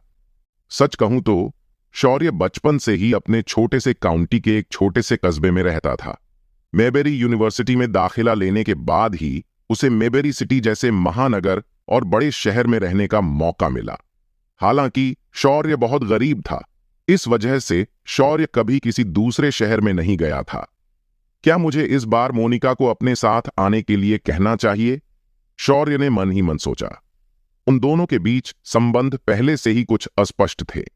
हालांकि इस बारे में सोचने के बाद शौर्य ने इस विचार को खत्म करने का फैसला किया। आखिरकार मोनिका आकाश से जुड़ी घटना से बहुत डर गई थी। इसके अलावा वह आज स्कूल भी नहीं गई क्योंकि उसने घर पर आराम करने का फैसला किया था। चीजों को देखते हुए शौर्य ने उसे आराम करने देने का फैसला किया। शौर्य उस रात जल्दी सो गया। अगले दिन शौर्य जल्दी उठ गया। निखिल, आयु और अन्य लोग एक दिन पहले ही आ चुके थे। शौर्य को शुरू में सड़क का ज्यादा ज्ञान नहीं था, इसलिए उसने गाड़ी नहीं चलाई, बल्कि उसने वहां तक ट्रेन से जाने का विकल्प चुना। वह सुबह 8 बजे चेन्नई बीच कार्यक्रम के प्रवेश द्वार पर पहुंचे। नमस्ते सर, कृपया मुझे अपना प्रवेश टिकट दिखाइए। जैसे ही शौर्य दरवाजे पर पहुंचा, एक बहुत ही खूबसूरत महिला रिसेप्शनिस्ट ने उसे रोक लिया। उसने प्रवेश टिकट मांगने के लिए अपना हाथ उठाया। रिसेप्शनिस्ट शौर्य को ऊपर से नीचे तक घूर रही थी। ऐसा शायद इसलिए था क्योंकि शौर्य ने अपने पुराने कपड़े पहने हुए थे, जिन्हें उसने अभी अभी धोया था। रिसेप्शनिस्ट चाहे उसे कैसे भी देखे, वह यह सोचने से खुद को नहीं रोक पाई कि क्या यह कोई दयनीय अजनबी है जो पार्टी में शामिल होकर दुनिया का अनुभव करना चाहता था। यद्यपि वह बहुत विनम्र और सम्मानजनक व्यवहार कर रही थी, फिर भी जब वह शौर्य को देख रही थी तो उसे स्पष्टतः उस पर संदेह हो रहा था। ऐसा लग रहा था जैसे वह कह रही थी, अगर तुम्हारे पास टिकट है तो अंदर जाओ और अगर नहीं है तो दफा हो जाओ। शौर्य महिला रिसेप्शनिस्ट की आंखों में घृणा की झलक कैसे नहीं देख पाया। वह वास्तव में उन सभी रिसेप्शनिस्टों के गुणों को नहीं समझ पाया। उनके गुण और व्यक्तित्व इतने समान क्यों दिखते हैं? हा। शौर्य ने कुछ भी न कहने का फैसला किया। उसने बस अपना प्रवेश टिकट निकाला और फिर अपना सेल फोन निकाला, क्योंकि वह निखिल को कॉल करने के लिए तैयार था, जो पहले से ही अंदर मस्ती कर रहा था। इसके बाद वह उसी समय सीधे कार्यक्रम स्थल पर पहुंचे।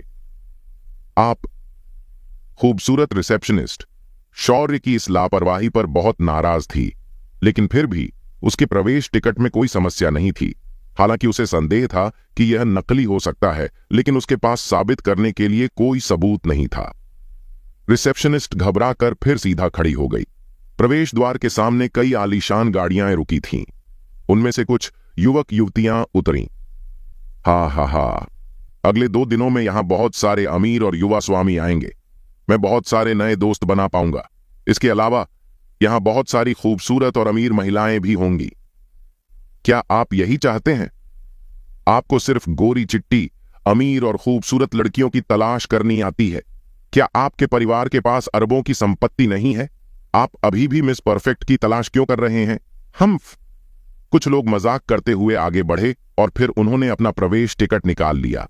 वह लड़का जो एक अमीर औरत के लिए शोर मचा रहा था, अचानक उछल पड़ा। अरे वाह, क्या तुम में से किसी ने मेरा प्रवेश टिकट देखा? मैंने इसे कैसे खो दिया? क्या तुम मजाक कर रहे हो? क्या मैंने तुम्हें इसे पकड़े हुए नहीं देखा? वे प्रवेश द्वार पर पहुंचे और अन्य धनी युवकों ने उन्हें सलाह दी। हाँ, लेकिन अभी मुझे पेशाब करना था, है ना? रास्ते में कहीं गाड़ी रुकी और मैंने जंगल में पेशाब कर दिया। अरे वाह, मैं प्रवेश टिकट पकड़े हुए था और पेशाब करने के बाद मुझे याद नहीं कि मैंने अपने हाथ में कुछ पकड़ा था। मुझे लगता है कि तभी मैंने उसे खो दिया। समूह ने उसका मजाक उड़ाना शुरू कर दिया, लेकिन स्पष्टतः वे मित्र के रूप में मजाक कर रहे थे। हर कोई थोड़ा चिंतित हो रहा था। चलो इसे फिर से ढूंढते हैं, लेकिन अगर हम नहीं ढूंढ पाए तो हम वापस जाएंगे और इसे ले आएंगे। वह यहां से बहुत दूर है। उन्होंने महिला रिसेप्शनिस्ट से इस बारे में चर्चा की और उसे समझाया कि कैसे उसके पास टिकट था, लेकिन वह उसे खो बैठा और क्या उसे फिर भी प्रवेश की अनुमति है, इत्यादि। महिला रिसेप्शनिस्ट ने सीधे तौर पर उन्हें प्रवेश देने से मना कर दिया। क्या बात? इस समय एक अधेड़ उम्र का आदमी सूट पहने हुए पुरुषों और महिलाओं के समूह की ओर बढ़ा। ओह, आप विक्रांत राठौड़ होंगे। अधेड़ उम्र के मैनेजर के चेहरे पर पहले तो उदासीनता का भाव था, लेकिन जब उसने टिकट खो चुके व्यक्ति को देखा तो उसका चेहरा खिल उठा। क्या तुम्हें अब भी मेरी याद है? मैंने तुम्हारे पिता एमएमई अशोक राठौड़ के साथ काउंटी स्टेट के एक रेस्तरां में खाना खाया था। तुम वहां हमारे साथ थे? मध्यम आयु वर्ग के मैनेजर मुस्कुराए। ओह, मुझे याद आया। क्या आप टूर कंपनी के मैनेजर प्रताप हैं? हाँ, मैं ही हूं। तो यहां इतना हंगामा किस बात को लेकर है? प्रताप ने मुस्कुराते हुए पूछा। आमतौर पर विक्रांत का व्यक्तित्व सहज था और हर कोई उसके साथ मजाक करना पसंद करता था, लेकिन उसके परिवार की अरबों डॉलर की संपत्ति काउंटी राज्य में बड़ी मानी जाती थी और यह स्पष्ट था कि विक्रांत पुरुषों और महिलाओं के समूह में मुख्य केंद्र थी।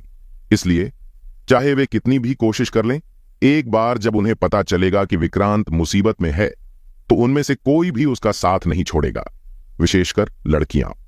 हा हा हा, ठीक है एमी। प्रताप, मैंने अपना प्रवेश टिकट खो दिया है, लेकिन अगर मैं इसे खोजने के लिए वापस जाऊं तो यह इतना अच्छा विचार नहीं होगा।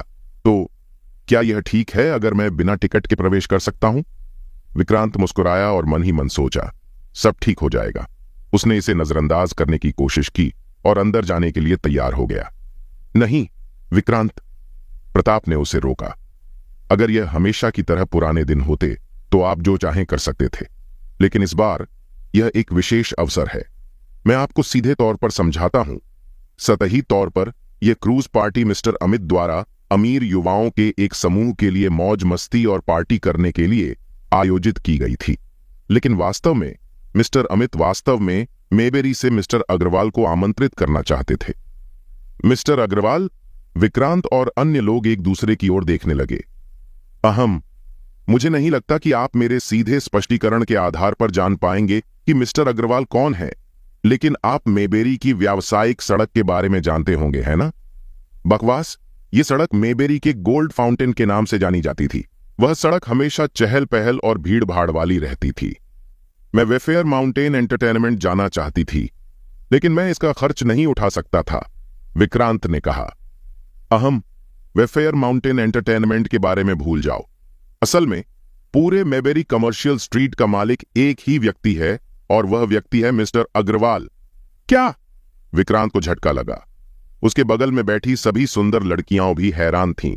दूसरी पीढ़ी के कुछ अमीर लोग वाकई अमीर थे, लेकिन उन्हें पैसे उनके माता पिता से मिले थे।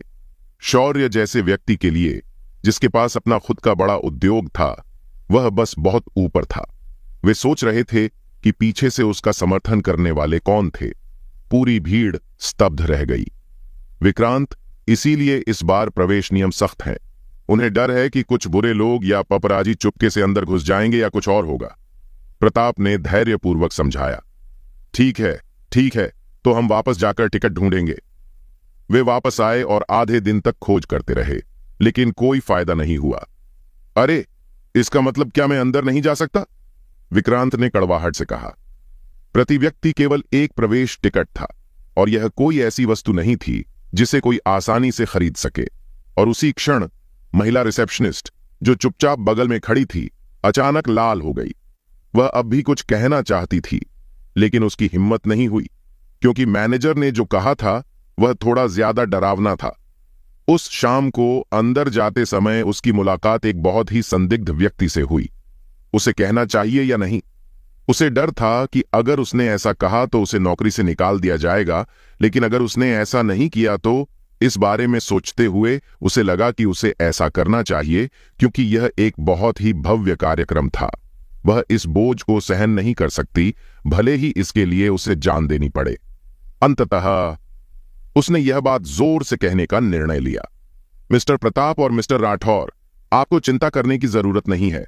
हो सकता है कि आपको अपना टिकट न मिल पाने का कारण यह हो कि किसी ने उसे उठा लिया होगा। महिला रिसेप्शनिस्ट ने तुरंत बात की। क्या? किसने? विक्रांत ने पूछा। महिला रिसेप्शनिस्ट रमिता ने तुरंत ही उस संदिग्ध व्यक्ति के बारे में सब कुछ बता दिया जो उसने मौके पर देखा था। तुमने तब मुझे क्यों नहीं बुलाया? अगर ऐसा कुछ हुआ तो हम सब मुसीबत में पड़ जाएंगे। क्या तुम्हें यह नहीं पता था? प्रताप ने अपनी जांघें पटक दी। उसे उस व्यक्ति की आवाज से नफरत थी जिसका वर्णन रमिता ने बहुत विस्तार से किया था। उस स्थिति में उन्होंने रमिता को उस व्यक्ति की तलाश करने का आदेश दिया। जहां तक विक्रांत और अन्य लोगों का प्रश्न है, वे अंदर गए और भीड़ में घुल मिल गए। शौर्य को बाहर क्या हो रहा है कुछ भी पता नहीं था। वह चौड़े खूबसूरत सुनहरे समुद्र तट का आनंद ले रहा था। समुद्र की सीटी की आवाज सुनकर उसने सोचा कि आज रात होने वाली पार्टी बहुत अच्छी होगी। समुद्र तट के बगल में समुद्र का नजारा दिखाने वाला एक होटल था। शौर्य ने प्रवेश टिकट लिया और एक अन्य पुरुष रिसेप्शनिस्ट के मार्गदर्शन में होटल में प्रवेश किया। उस दिन पहले निखिल ने उन्हें फोन किया था। वे अभी भी अपने कमरों में थे और अभी तक नहीं जागे थे। उन्होंने कभी नहीं सोचा था कि शौर्य इतनी जल्दी आ जाएगा। वे तुरंत शौर्य को खोजने निकल पड़े। वहीं रुक जाओ, कोई कृपया उसे रोके। अचानक प्रताप दौड़कर यहां आया और उसने देखा कि शौर्य लिफ्ट में प्रवेश करने वाला था। उसने तुरंत उस पर चिल्लाया। शौर्य ने लोगों के एक समूह को अपनी ओर दौड़ते देखा। शौर्य हैरान था। वह यह देखने के लिए रुक गया कि वे क्या कर रहे थे। तुम, मुझे अपना प्रवेश टिकट अभी दिखाओ। प्रताप का गुस्सा भारी था। सच कहूं तो शौर्य किसी अमीर युवक जैसा नहीं दिखता था। पहले उसे शक था कि यह एक गलती हो सकती है, लेकिन शौर्य के कपड़ों को देखने के बाद यह निश्चित रूप से कोई गलती नहीं थी। प्रताप उससे बेहद नफरत करता था। क्या तुमने पहले मेरे प्रवेश टिकट की जांच नहीं की? शौर्य ने महिला रिसेप्शनिस्ट की ओर इशारा किया। अगर मैंने जांच नहीं की होती तो मुझे कैसे पता चलता कि एक असफल व्यक्ति चुपके से अंदर आ गया है? मिस्टर राठौर, यह वह व्यक्ति है। मुझे लगता है कि इसने आपका प्रवेश टिकट उठाया। हे भगवान, दुनिया वाकई बहुत बड़ी है और यहां हर तरह के लोग हैं, और तुम जैसे लोग वाकई सोचते हो कि तुम आज रात की क्रूज पार्टी में शामिल हो सकते हो।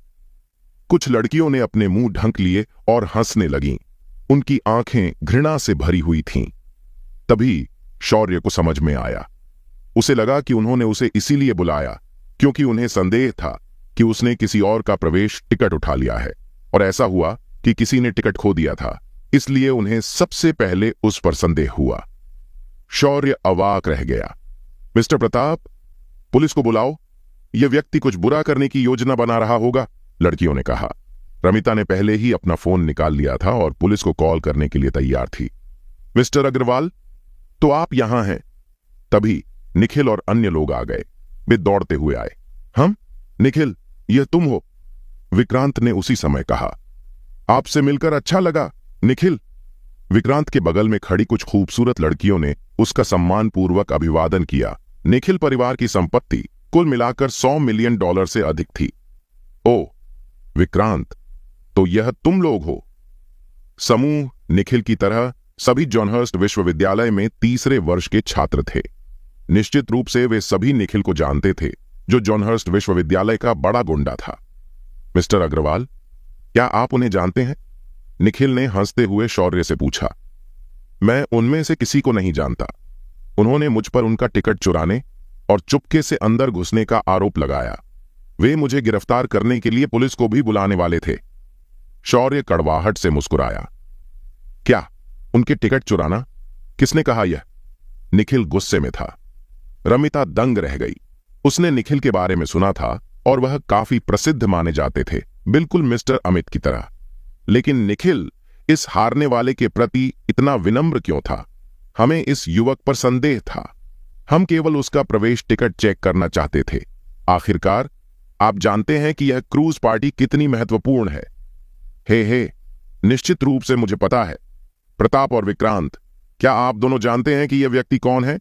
निखिल ने शौर्य की ओर इशारा किया। वह मेबेरी कमर्शियल स्ट्रीट के मालिक शौर्य अग्रवाल हैं। क्या आपको सचमुच लगता है कि वह आपके टिकट चुरा लेंगे? क्या वह मिस्टर अग्रवाल हैं? भीड़ के जबड़े जमीन तक खुले हुए थे। ओह मिस्टर शौर्य, मुझे वाकई खेद है। रमिता के पैर कांप रहे थे। वह तुरंत झुकी और उसके सामने झुकी। निखिल के मुंह से निकले शब्द स्पष्ट रूप से मान्य थे। मिस्टर अग्रवाल, मुझे वाकई खेद है। मुझे वास्तव में उम्मीद नहीं थी। प्रताप को अपने गले में एक गांठ महसूस हुई तो वह सुपर डुपर अमीर आदमी था, शौर्य अग्रवाल। और उन्होंने अभी अभी उसके बारे में कुछ बहुत बुरा कहा है। उफ! शौर्य को सभी उपहासों की आदत थी। उसे नहीं लगा कि उसे उनके चेहरे पर थप्पड़ मारने की जरूरत है। अगर वह चाहता भी तो रमिता के चेहरे पर सीधे थप्पड़ मार देता जब उसने पहले उसे रोकने की कोशिश की थी। वह यहां केवल एक साधारण मुलाकात के लिए आया था और वह कोई तमाशा नहीं खड़ा करना चाहता था। उसने बस अपने चेहरे पर एक तंग मुस्कान बिखेरी। फिर वह निखिल और अन्य लोगों के साथ होटल में चला गया। उसका फोन फिर से बजा और यह सिया का फोन था। मिस्टर अग्रवाल, क्या आप अभी तक आ गए हैं? मुझे डर है कि मैं आपसे मिलने नहीं जा पाऊंगी। क्या बात है? क्या कुछ गड़बड़ है? शौर्य ने ध्यान से सुनने की कोशिश की क्योंकि सिया काफी चिंतित लग रही थी। उफ, मुझे लगता है कि मैं पागल होने वाली हूं। जैसा कि आप जानते हैं, मैं अभी अपने चचेरे भाई के घर पर हूं और अंदाजा लगाइए क्या, मेरी चचेरी बहन मुझे एक लड़के से मिलवाना चाहती है, लेकिन मैं नहीं चाहती। मेरी चचेरी बहन मुझे जाने नहीं दे रही है और मेरे पास छिपने का कोई रास्ता नहीं है। उफ, शौर्य, मुझे क्या करना चाहिए? सिया हमेशा से ही शिष्ट रही थी, लेकिन उसके लहजे से शौर्य बता सकता था कि वह वास्तव में एक ही समय में निराश और असहाय थी। ओह, यह आसान है, बस उन्हें बता दो कि तुम्हारा एक पहले से ही बॉयफ्रेंड है। लेकिन यहां समस्या यह है, मैं बहुत उत्साहित हो गई और मैंने उसे बताया कि मेरा बॉयफ्रेंड पहले से ही यहां है, लेकिन मैं दूसरे लड़कों से मिलने नहीं जा सकती। मेरी चचेरी बहन मुझे उस लड़के से मिलवाने के लिए मजबूर करने लगी, लेकिन मैं बॉयफ्रेंड कहां ढूंढूंगी? यह बहुत गड़बड़ है। अचानक सिया ने अपनी आवाज कम कर दी। शौर्य, क्या तुम मुझ पर एक छोटा सा उपकार कर सकते हो? ओह शट, तुम्हारा क्या मतलब है? शौर्य की आंखें चौड़ी हो गईं। शौर्य को बिना सोचे समझे पता था कि सिया का क्या मतलब है। वह निश्चित रूप से उसे यह दिखावा करने के लिए मजबूर करने की कोशिश कर रही थी कि वह उसका बॉयफ्रेंड है, ताकि वह अपने उस चचेरे भाई से निपटने के लिए उसका इस्तेमाल कर सके। शौर्य ने बहुत दिखावा किया था, हालांकि उसके बॉयफ्रेंड होने का दिखावा करना तो दूर की बात है। शौर्य, कृपया, मैं आपसे विनती करता हूं, कृपया दिखावा करें कि आप मेरे बॉयफ्रेंड हैं। निखिल और अन्य लोग बहुत ज्यादा गैंगस्टर जैसे दिखते हैं। वे आपके जैसे शांत नहीं हैं। आप मेरे लिए सबसे अच्छे उम्मीदवार हैं। यदि आप मेरी मदद नहीं करने जा रहे हैं तो मेरा चचेरा भाई निश्चित रूप से मुझे उस लड़के से मिलवा देगा और मैं वास्तव में उससे मिलना नहीं चाहती। सिया ने विनती की। हालांकि शौर्य मना करना चाहता था, लेकिन उसे वास्तव में कोई कारण नहीं मिल रहा था। आखिरकार सिया ने पहले भी कई बार उसकी मदद की थी और अब वह उससे सिर्फ एहसान वापस करने के लिए कह रही थी। यह एक साधारण अनुरोध था और अगर वह मना कर देता तो यह शर्मनाक होता। ठीक है, शौर्य ने सिर हिलाया और सहमति जताई। फोन रखने के बाद शौर्य निखिल और अन्य लोगों के साथ ऊपर नहीं गया। इसके बजाय उसने सिया के चचेरे भाई के घर के लिए टैक्सी ली। उसके चचेरे भाई का परिवार भी काफी अमीर था, जिसके पास जयपुर शहर में एक विला था। जब वह पहुंचा तो सिया पहले से ही प्रवेश द्वार पर उसका इंतजार कर रही थी और उसके बगल में एक लड़की थी जो सिया की उम्र की लग रही थी। शौर्य ने इसे कैसे भी देखा, यह दृश्य उसे उस समय की याद दिलाता था जब वह मोनिका के घर गया था। एक दिन क्या वह किसी और का प्रेमी होने का नाटक करके उन सभी से टकराएगा? शौर्य कार से बाहर निकला और सिया का अभिवादन किया। हे भगवान, क्या यह शौर्य है? क्या यह वही प्रेमी है जिसका तुमने पहले उल्लेख किया था? उसने यहां टैक्सी क्यों ली? उसके बगल में बैठी लड़की अपेक्षाकृत गोरी और सुंदर थी, लेकिन जब उसने शौर्य को देखा तो उसने नाराजगी और निराशा के मिश्रण से उसे देखा। ऐसा लग रहा था कि सिया ने उसकी पहचान नहीं बताई। अमीर और गौरी लड़की को बिल्कुल भी पता नहीं था कि वह कौन है। उसके पहनावे को देखते हुए वह किसी भी तरह से देखने पर एक गरीब हारे हुए व्यक्ति की तरह लग रहा था। इसके अलावा क्या उसे यहां टैक्सी लेने में शर्म नहीं आ रही थी? वह निराश थी। सिया, तुम किस बारे में बात कर रही हो? शौर्य एक बहुत अच्छा इंसान है। उसका मेरा बॉयफ्रेंड होना क्या गलत है? मीठी मुस्कान के साथ सिया दौड़ी और शौर्य की बांह पकड़ ली। काश यह कितना अच्छा होता अगर शौर्य वास्तव में उसका बॉयफ्रेंड होता, सिया ने खुद से सोचा। ठीक है, मुझे उम्मीद है कि मेरे माता पिता और रिश्तेदार बाद में उसे देखने पर कुछ नहीं कहेंगे। सिया ने अपने होठों को सिकोड़ लिया। शौर्य को और देखने की जहमत नहीं उठाई। वह मुड़ी और अंदर चली गई। अरे, क्या तुमने नहीं कहा था कि मुझे केवल तुम्हारे चचेरे बहन से मिलना था? इतने सारे अन्य लोग क्यों हैं? शौर्य दंग रह गया। वे केवल मेरे द्वारा आपको कॉल करने के बाद ही आए। क्षमा करें शौर्य, बस इस बार मेरी मदद करो। सिया ने अपनी जीभ बाहर निकाली। ठीक है, बस इस बार, शौर्य ने असहाय होकर उत्तर दिया। यहां आने से पहले शौर्य के मन में जो कुछ था वह वास्तव में काफी सरल था। एक बार जब वह सिया के चचेरे बहन के परिवार से मिला तो उसके चचेरे बहन निश्चित रूप से उसकी तुलना अन्य लोगों के साथ करना शुरू कर देंगे। फिर वह अपनी कुछ संपत्तियां निकालता और उन्हें तुलना करने देता। यह इतना सरल था, लेकिन अब सिया की सभी चाची और चाचा वहां थे। और इससे उसे सिरदर्द हो गया। ऐसा हुआ कि सभी ने सुना कि सिया आ जा रही है और उसका परिवार और उसके चचेरे भाई का पक्ष आमतौर पर काफी करीब था। जब व्यापारिक लेन देन की बात आती थी तो वे एक दूसरे के साथ संबंध भी रखते थे। इतना ही नहीं, उन्होंने सुना कि सिया ने खुद के लिए एक प्रेमी ढूंढ लिया है, इसलिए वे सभी यहां आए। क्या वह तुम्हारा बॉयफ्रेंड है सिया? घर में प्रवेश करने पर लगभग उसी उम्र के युवक और युवतियों का एक समूह वयस्कों के एक शब्द बोलने से पहले ही उनके पास आ गया। उनमें से प्रत्येक ने शौर्य को परखा। बहुत समय नहीं बीता था कि इन लोगों ने अपने मन की बात कह दी। वाह, सिया इतनी खूबसूरत है और फिर भी उसका स्वाद इतना भयानक है। यह स्पष्ट है कि उसका बॉयफ्रेंड इससे कोसों दूर है। सिया, हम तुम्हें हमारे साथ क्रूज पार्टी में शामिल होने के लिए कहने वाले थे, लेकिन तुम हमेशा कहती हो कि तुम्हें कुछ करना है। तो तुम अपने बॉयफ्रेंड को अपने साथ ले आई हो, लड़कियों में से एक ने कहा। हां, लेकिन क्या संयोग है, हम साथ जा सकते हैं। यह देखकर कि शौर्य ठीक लग रहा था, उसे राहत मिली। लेकिन शौर्य खुश नहीं था। ऐसे मौकों पर अक्सर जाने से वह सुन्न हो गया था। उसने बस चुप रहना और अपना धैर्य बनाए रखना चुना। ठीक है सिया, बैठो। इस समय एक अधेड़ उम्र की महिला खड़ी हुई। वह सिया की चाची रूबी थी। वह अपनी खुद की ब्यूटी कंपनी चलाती थी, जिससे सालाना करोड़ों का मुनाफा होता था। उसकी त्वचा असाधारण रूप से अच्छी तरह से बनी हुई थी और वह कई अमीर लोगों को देखने की आदी थी। जब उसने शौर्य जैसे साधारण व्यक्ति को देखा तो उसे बहुत असहज महसूस हुआ। आप शौर्य होंगे, आप कहां रहते हैं, आपका परिवार क्या करता है? रूबी ने पूछा। अमीर उत्तराधिकारियों के समूह ने शौर्य की दिशा में उपहास किया। मुझे नहीं लगता कि वह इस सवाल का जवाब देगा। उसका परिवार देहात से होगा और उनके पास एक खेत है ना? उफ, मैं वास्तव में समझ नहीं पा रहा हूं कि सिया इतनी सुंदर और अमीर होने के बावजूद ऐसे जर्जर दिखने वाले आदमी को कैसे पा सकती है। अगर वह मेरा बॉयफ्रेंड होता तो मैं बिल्डिंग से कूदकर मर जाती। उसे देखो, वह घर में घुसते ही चुप हो गया है। जाहिर है वह घबराया हुआ है, क्योंकि उसने पहले कभी इतना अच्छा घर नहीं देखा। वह आलीशान परिवेश से अभिभूत होगा। वह ऋतिक का कोई मुकाबला नहीं है। भाड़ में जाओ, तुम किस बारे में बात कर रहे हो? वह ऋतिक का मुकाबला?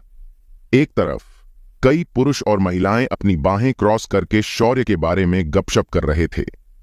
जब सिया ने सुना कि वे उसकी तुलना ऋतिक से कर रहे हैं तो उसने तुरंत तिरस्कार में भौहें सिकोड़ लीं। आखिर ऋतिक कौन था? वह वही लड़का था जिससे रूबी ने सिया को मिलवाया था। उसके परिवार की एक होटल चेन थी, अर्थशास्त्र और प्रबंधन विभाग के छात्र। वह महान उपलब्धियों वाला व्यक्ति है। यहां का यह लड़का कभी भी उसका मुकाबला नहीं कर सकता। शौर्य ने सब कुछ सुन लिया, क्योंकि वे सभी जोर जोर से बातें कर रहे थे। वह क्रोधित नहीं था, केवल थोड़ा उदास था। क्या किसी व्यक्ति का धन वास्तव में इतना मायने रखता है? अच्छे या बुरे व्यक्ति के बीच अंतर करने का मापदंड नैतिकता से धन में कब बदल गया? यदि आपके पास धन है तो आप जो कुछ भी कहते और करते हैं वह हमेशा सही होता है, लेकिन यदि आप गरीब हैं तो आप कुछ भी नहीं हैं। शौर्य ने अतीत में हुई सभी चीजों को याद किया। तभी उसने सिया को देखा। मेरा परिवार अब देश के एक छोटे से शहर में है। मेरे माता पिता एक छोटा सा व्यवसाय चलाते हैं, शौर्य ने सच्चाई से कहा। पफट, वह वास्तव में एक छोटे से ग्रामीण गांव से है। उसके माता पिता शायद शहर में एक छोटा सा कियोस्क चलाते हैं। हे भगवान! सिया और अन्य लोग और भी अधिक घृणित थे। रूबी, जिसने शौर्य को बैठने देने के बारे में कुछ नहीं कहा था, यह सुनकर और अधिक गंभीर हो गई। तो फिर तुम्हारे पास ऐसी कौन सी खूबी है कि तुम सिया से प्यार करने लगे? क्या हिम्मत है? आंटी, ऐसा मत कहो। सिया ने उसे बड़ी आंखों से घूर कर देखा। उसे वाकई उम्मीद नहीं थी कि उसकी आंटी के मुंह से ऐसे क्रूर शब्द निकलेंगे। उसे वाकई पता नहीं था कि उसके सामने खड़ा व्यक्ति कौन था। वह वास्तव में एक महान टाइकून और उसके परिवार का एक महान संरक्षक था। सिया थोड़ा चौंक गई। इतना डांटने के बाद शौर्य केवल थोड़ा उत्तेजित था। शब्दों और उपहासों ने उसे सुन्न कर दिया था। रूबी शौर्य को और भी डांटने वाली थी। वह उसे समझाना चाहती थी कि उसे सिया से दूर रहना होगा। अचानक उसका फोन बजा और उसने कॉल का जवाब देने के लिए उसे उठाया। ओ, ऋतिक? क्या मैंने नहीं कहा था कि मैं तुम्हें अगली बार आने दूंगी? क्या तुम पहले से ही दरवाजे पर हो? ठीक है, ठीक है, मैं अभी तुम्हें लेने आती हूं। कॉल ऋतिक से थी। रूबी ने पहले ही उसे बता दिया था कि वह आज नहीं आएगा, लेकिन कौन जानता था कि ऋतिक फिर भी यहां आने पर जोर देगा। आखिरकार रूबी ने सोचा कि यह सिया का बॉयफ्रेंड था जो यहां आ रहा था। वह ऋतिक से बहुत खुश थी और चाहती थी कि सिया उसे जाने, शायद कुछ तार खींचने का मौका भी मिले। लेकिन क्या होगा अगर सिया का बॉयफ्रेंड हैंडसम ऋतिक से भी बेहतर हो? क्या होगा अगर उसका बॉयफ्रेंड पहले से ही अमीर ऋतिक से भी अमीर हो? क्या होगा अगर... रूबी ने अनगिनत क्या क्या सोचा था, लेकिन यह वह नहीं था जिसकी उसने उम्मीद की थी। वह यह भी नहीं कहना चाहती थी। सिया को शौर्य से नाता तोड़ना पड़ा, या वह अपने पिता को बताएगी कि उसकी बेटी किस तरह की मुसीबत में है। वाह वाह वाह, ऋतिक यहां है। सिया, चूंकि ऋतिक भी क्रूज पार्टी में शामिल होगा, इसलिए तुम उसे और जान सकती हो, है ना? खुशी और बाकी लोगों ने शौर्य को पहले ही अलग कर दिया था। अब तक वे सिया के साथ ऋतिक को सेट करने का इरादा रखते थे। ठीक उसी समय ऋतिक रूबी के साथ घर में दाखिल हुआ। ऋतिक, तुम बहुत अच्छे लग रहे हो। खुशी ने उसे देखकर मीठी मुस्कान दी। ऋतिक लंबा और सुंदर था। उसने अपने हाथों में चांदी और सोने की अंगूठियां और घड़ियां पहनी थीं और इससे वह अमीर लग रहा था। हाँ हाँ, खुशी अपनी मीठी तारीफों से वाकई बहुत अच्छी हो रही है। ऋतिक ने अपनी बांह पर घड़ी हिलाई और मुस्कुराया। उसकी नजर धीरे धीरे बदली और तभी उसने खूबसूरत सिया को देखा। मुझे लगता है वह सिया होनी चाहिए। मेबेरी से तुम्हारी वह सुंदर चचेरी बहन है ना? वास्तव में ऋतिक सिया से बहुत पहले मिल चुका था। वे दोनों जॉनहर्स्ट विश्वविद्यालय से थे और वह सिया जैसी बेदाग सुंदरता को कैसे नहीं देख सकता था। बस एक नजर में ऋतिक ने पाया कि वह उससे प्यार करने लगा है। वह वाकई बहुत खूबसूरत थी। खूबसूरत, इतनी खूबसूरत कि उसका दिल फटने को था। इसीलिए जब ऋतिक ने आंटी खुशी की जानबूझकर तय की गई मीटिंग के बारे में सुना तो वह खुशी से झूम उठा। लेकिन फिर उसे अचानक बताया गया कि उनकी मीटिंग रद्द कर दी गई है। वैसे भी ऋतिक जैसा सोशलाइट जानना चाहता था कि उसे मीटिंग क्यों रद्द करनी पड़ी। जितना अधिक उसे आने की अनुमति नहीं दी गई, उतना ही वह आने पर जोर देता रहा। अच्छा, नमस्ते। प्रिया ने विनम्रता से अभिवादन किया, लेकिन उसके तुरंत बाद शौर्य के बगल में खड़ी हो गई। क्या वह वास्तव में इतना बदसूरत था? ऋतिक को गंभीर महसूस हुआ। तभी उसने अपनी नजर शौर्य पर डाली। तो तुम प्रिया के बॉयफ्रेंड हो? ऋतिक ने आत्मविश्वास से हंसते हुए यह आभास देने की कोशिश की कि वह एक उदार और सक्षम व्यक्ति है। हां, मैं हूं। तो आप कह रहे हैं कि आप सनीडेल यूनिवर्सिटी से भी हैं? मैंने आपको कभी आसपास नहीं देखा। हालांकि ऋतिक पूरे समय मुस्कुरा रहा था। नहीं, मैं मेबेरी यूनिवर्सिटी से हूं। शौर्य जानता था कि दूसरे लोग उसे किस तरह का वाइब्स दे रहे थे। इससे कोई फर्क नहीं पड़ता कि उसे कैसे शांत रहना है। मेबेरी यूनिवर्सिटी, ठीक है। वैसे भी आपका परिवार क्या करता है? आपने सिया को अपने प्यार में कैसे डाला? ऋतिक ने पूछा। ठीक है ऋतिक, मुझे आपको बताने की अनुमति दें। वह एक छोटे से गांव से आया था और उसका परिवार एक छोटी सी किराने की दुकान चलाता है। आप अभी भी उसके कपड़े पहनने के तरीके को कैसे नहीं समझ सकते?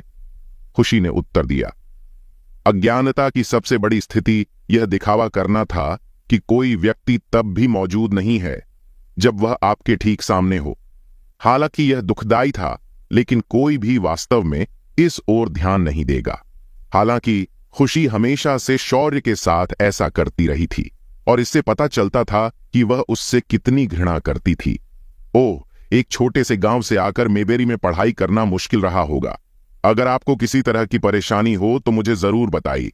मेरे पिता डीन को जानते हैं और मैं आपके लिए सब कुछ ठीक कर सकता हूं। अगर आपको लोन की जरूरत है तो आप हमेशा मेरे पास आ सकते हैं। मैं सनीडेल से हूं, लेकिन मैं वास्तव में बहुत अच्छी तरह से जुड़ा हुआ हूं। वैसे क्या आपने पहले किसी तरह का लोन लिया है? ऋतिक ने जल्द ही नोटिस किया कि खुशी उसे अनदेखा कर रही थी। हां, मैंने 3 साल के लोन के लिए आवेदन किया था। मैंने ट्यूशन फीस भरने के लिए पैसे का इस्तेमाल किया, शौर्य ने जवाब दिया। शौर्य शुरू में यह साबित करना चाहता था कि सिया गलत थी, लेकिन अब उसने कम प्रोफाइल रखने का फैसला किया। इसके 3 कारण थे। 1, शौर्य ने लोन के लिए आवेदन किया था और वास्तव में उस पैसे से ट्यूशन फीस का भुगतान किया था।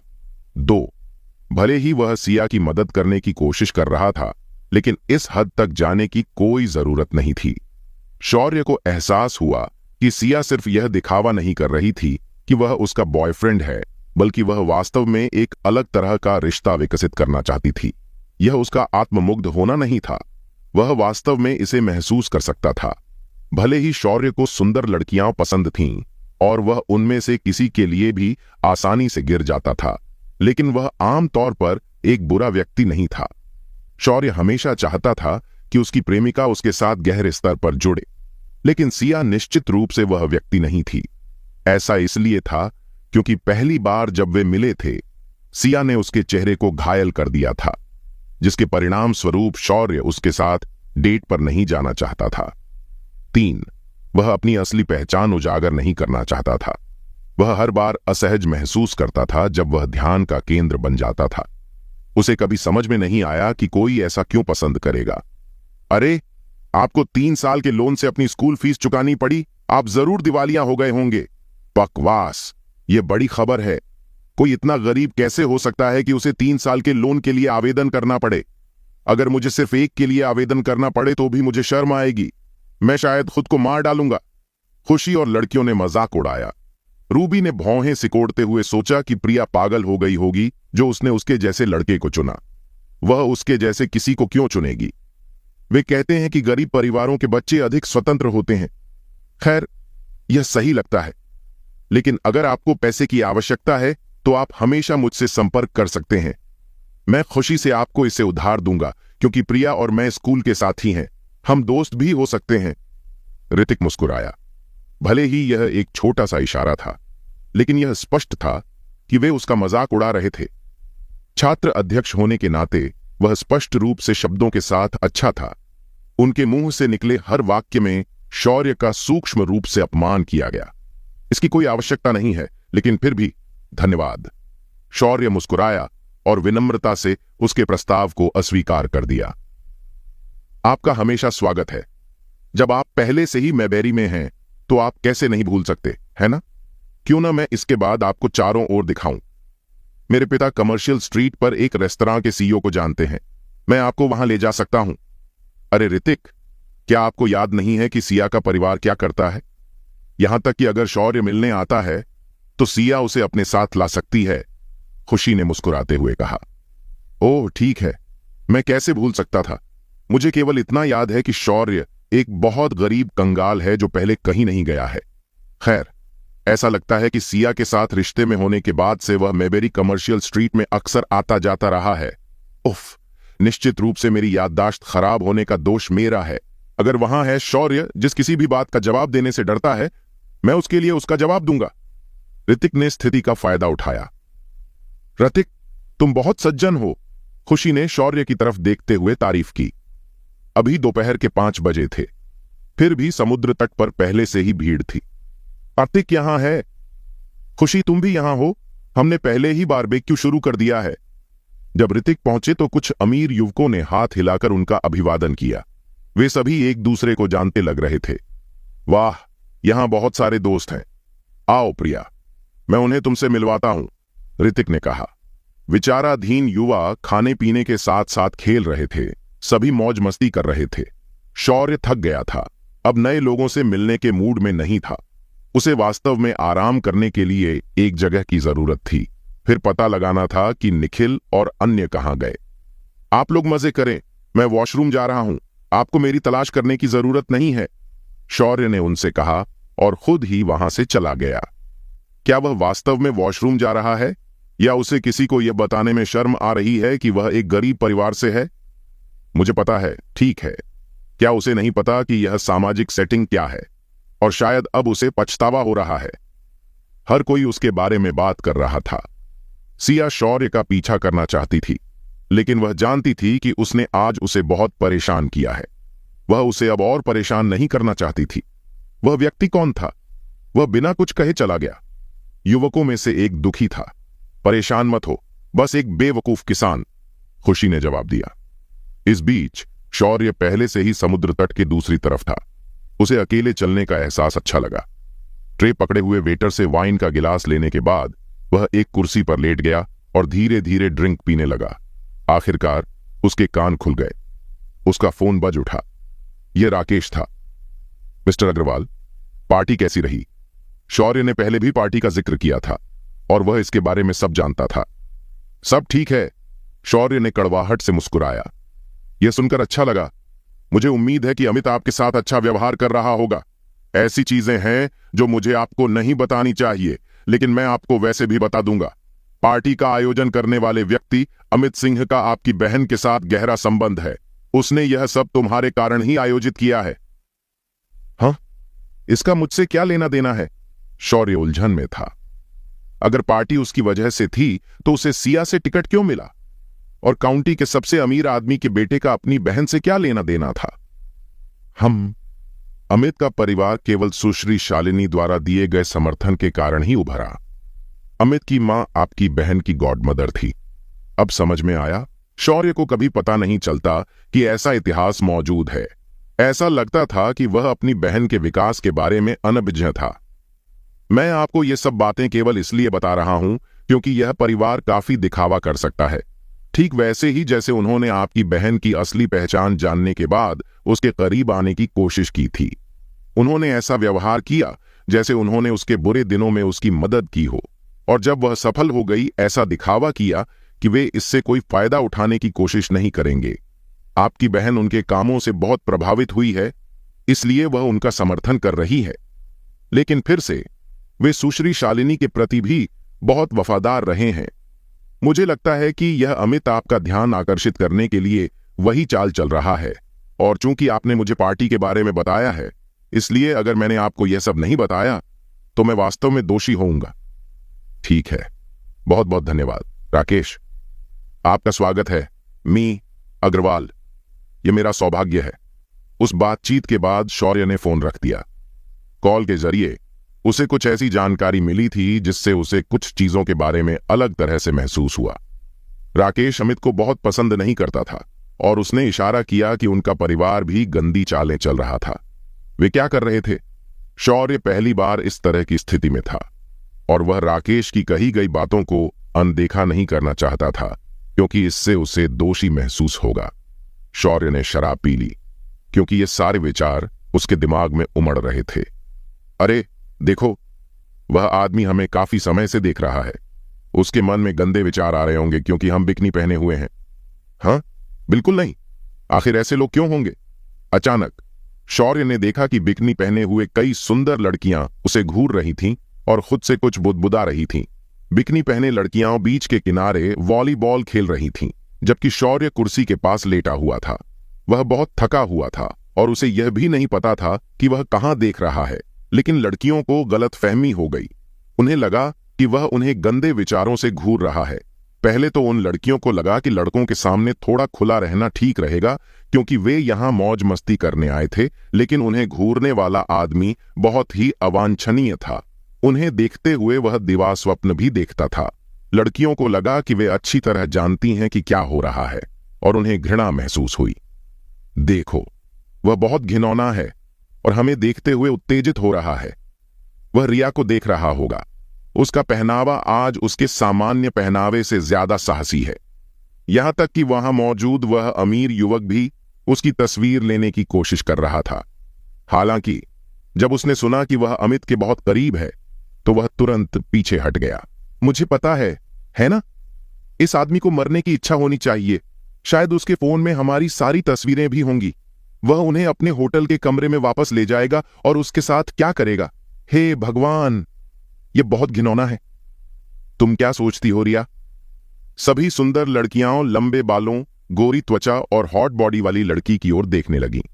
वह बहुत खूबसूरत थी और शायद पूरे वॉलीबॉल कोर्ट का ध्यान उसकी ओर था। ज्यादातर पुरुषों को पता था कि वह अमित के बहुत करीब थी और वे उसकी तरफ देखने की हिम्मत भी नहीं करेंगे। इसने शौर्य को अपने आप ही एक अपराधी बना दिया।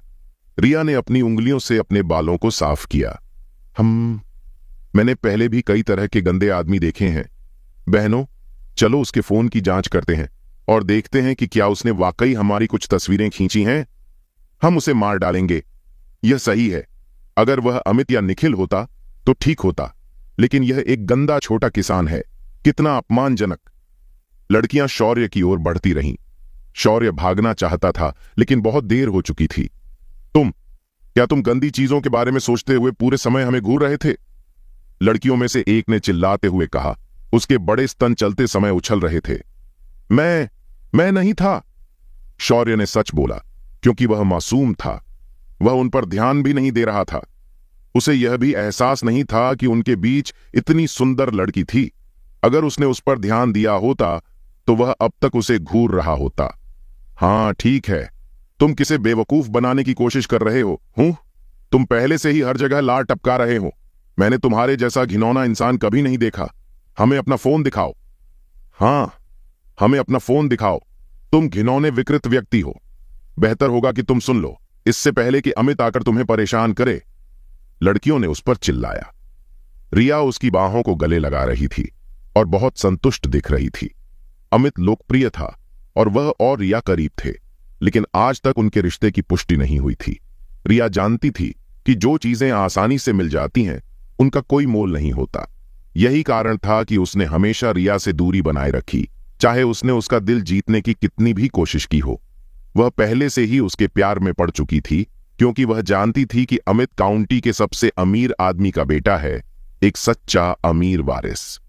जैसा कि उसने योजना बनाई थी, जब तक वह उससे दूरी बनाए रखेगी वह और भी अधिक प्रयास करेगा। इससे रिया को बढ़त मिलेगी, क्योंकि लड़कियां हमेशा उसे नेता के रूप में देखती थीं। मैंने तुमसे कहा था, मैंने तुम सबकी कोई तस्वीर नहीं ली। शौर्य असहाय होकर मुस्कुराया। हालांकि ये लड़कियां सुंदर थीं, लेकिन वे बिल्कुल भी मिलनसार नहीं थीं। और अगर बिकनी पहने सुंदर लड़कियां आपके सामने हों तो कौन उन्हें घूरेगा नहीं?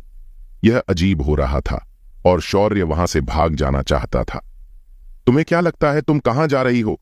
उसे पकड़ो बहनों।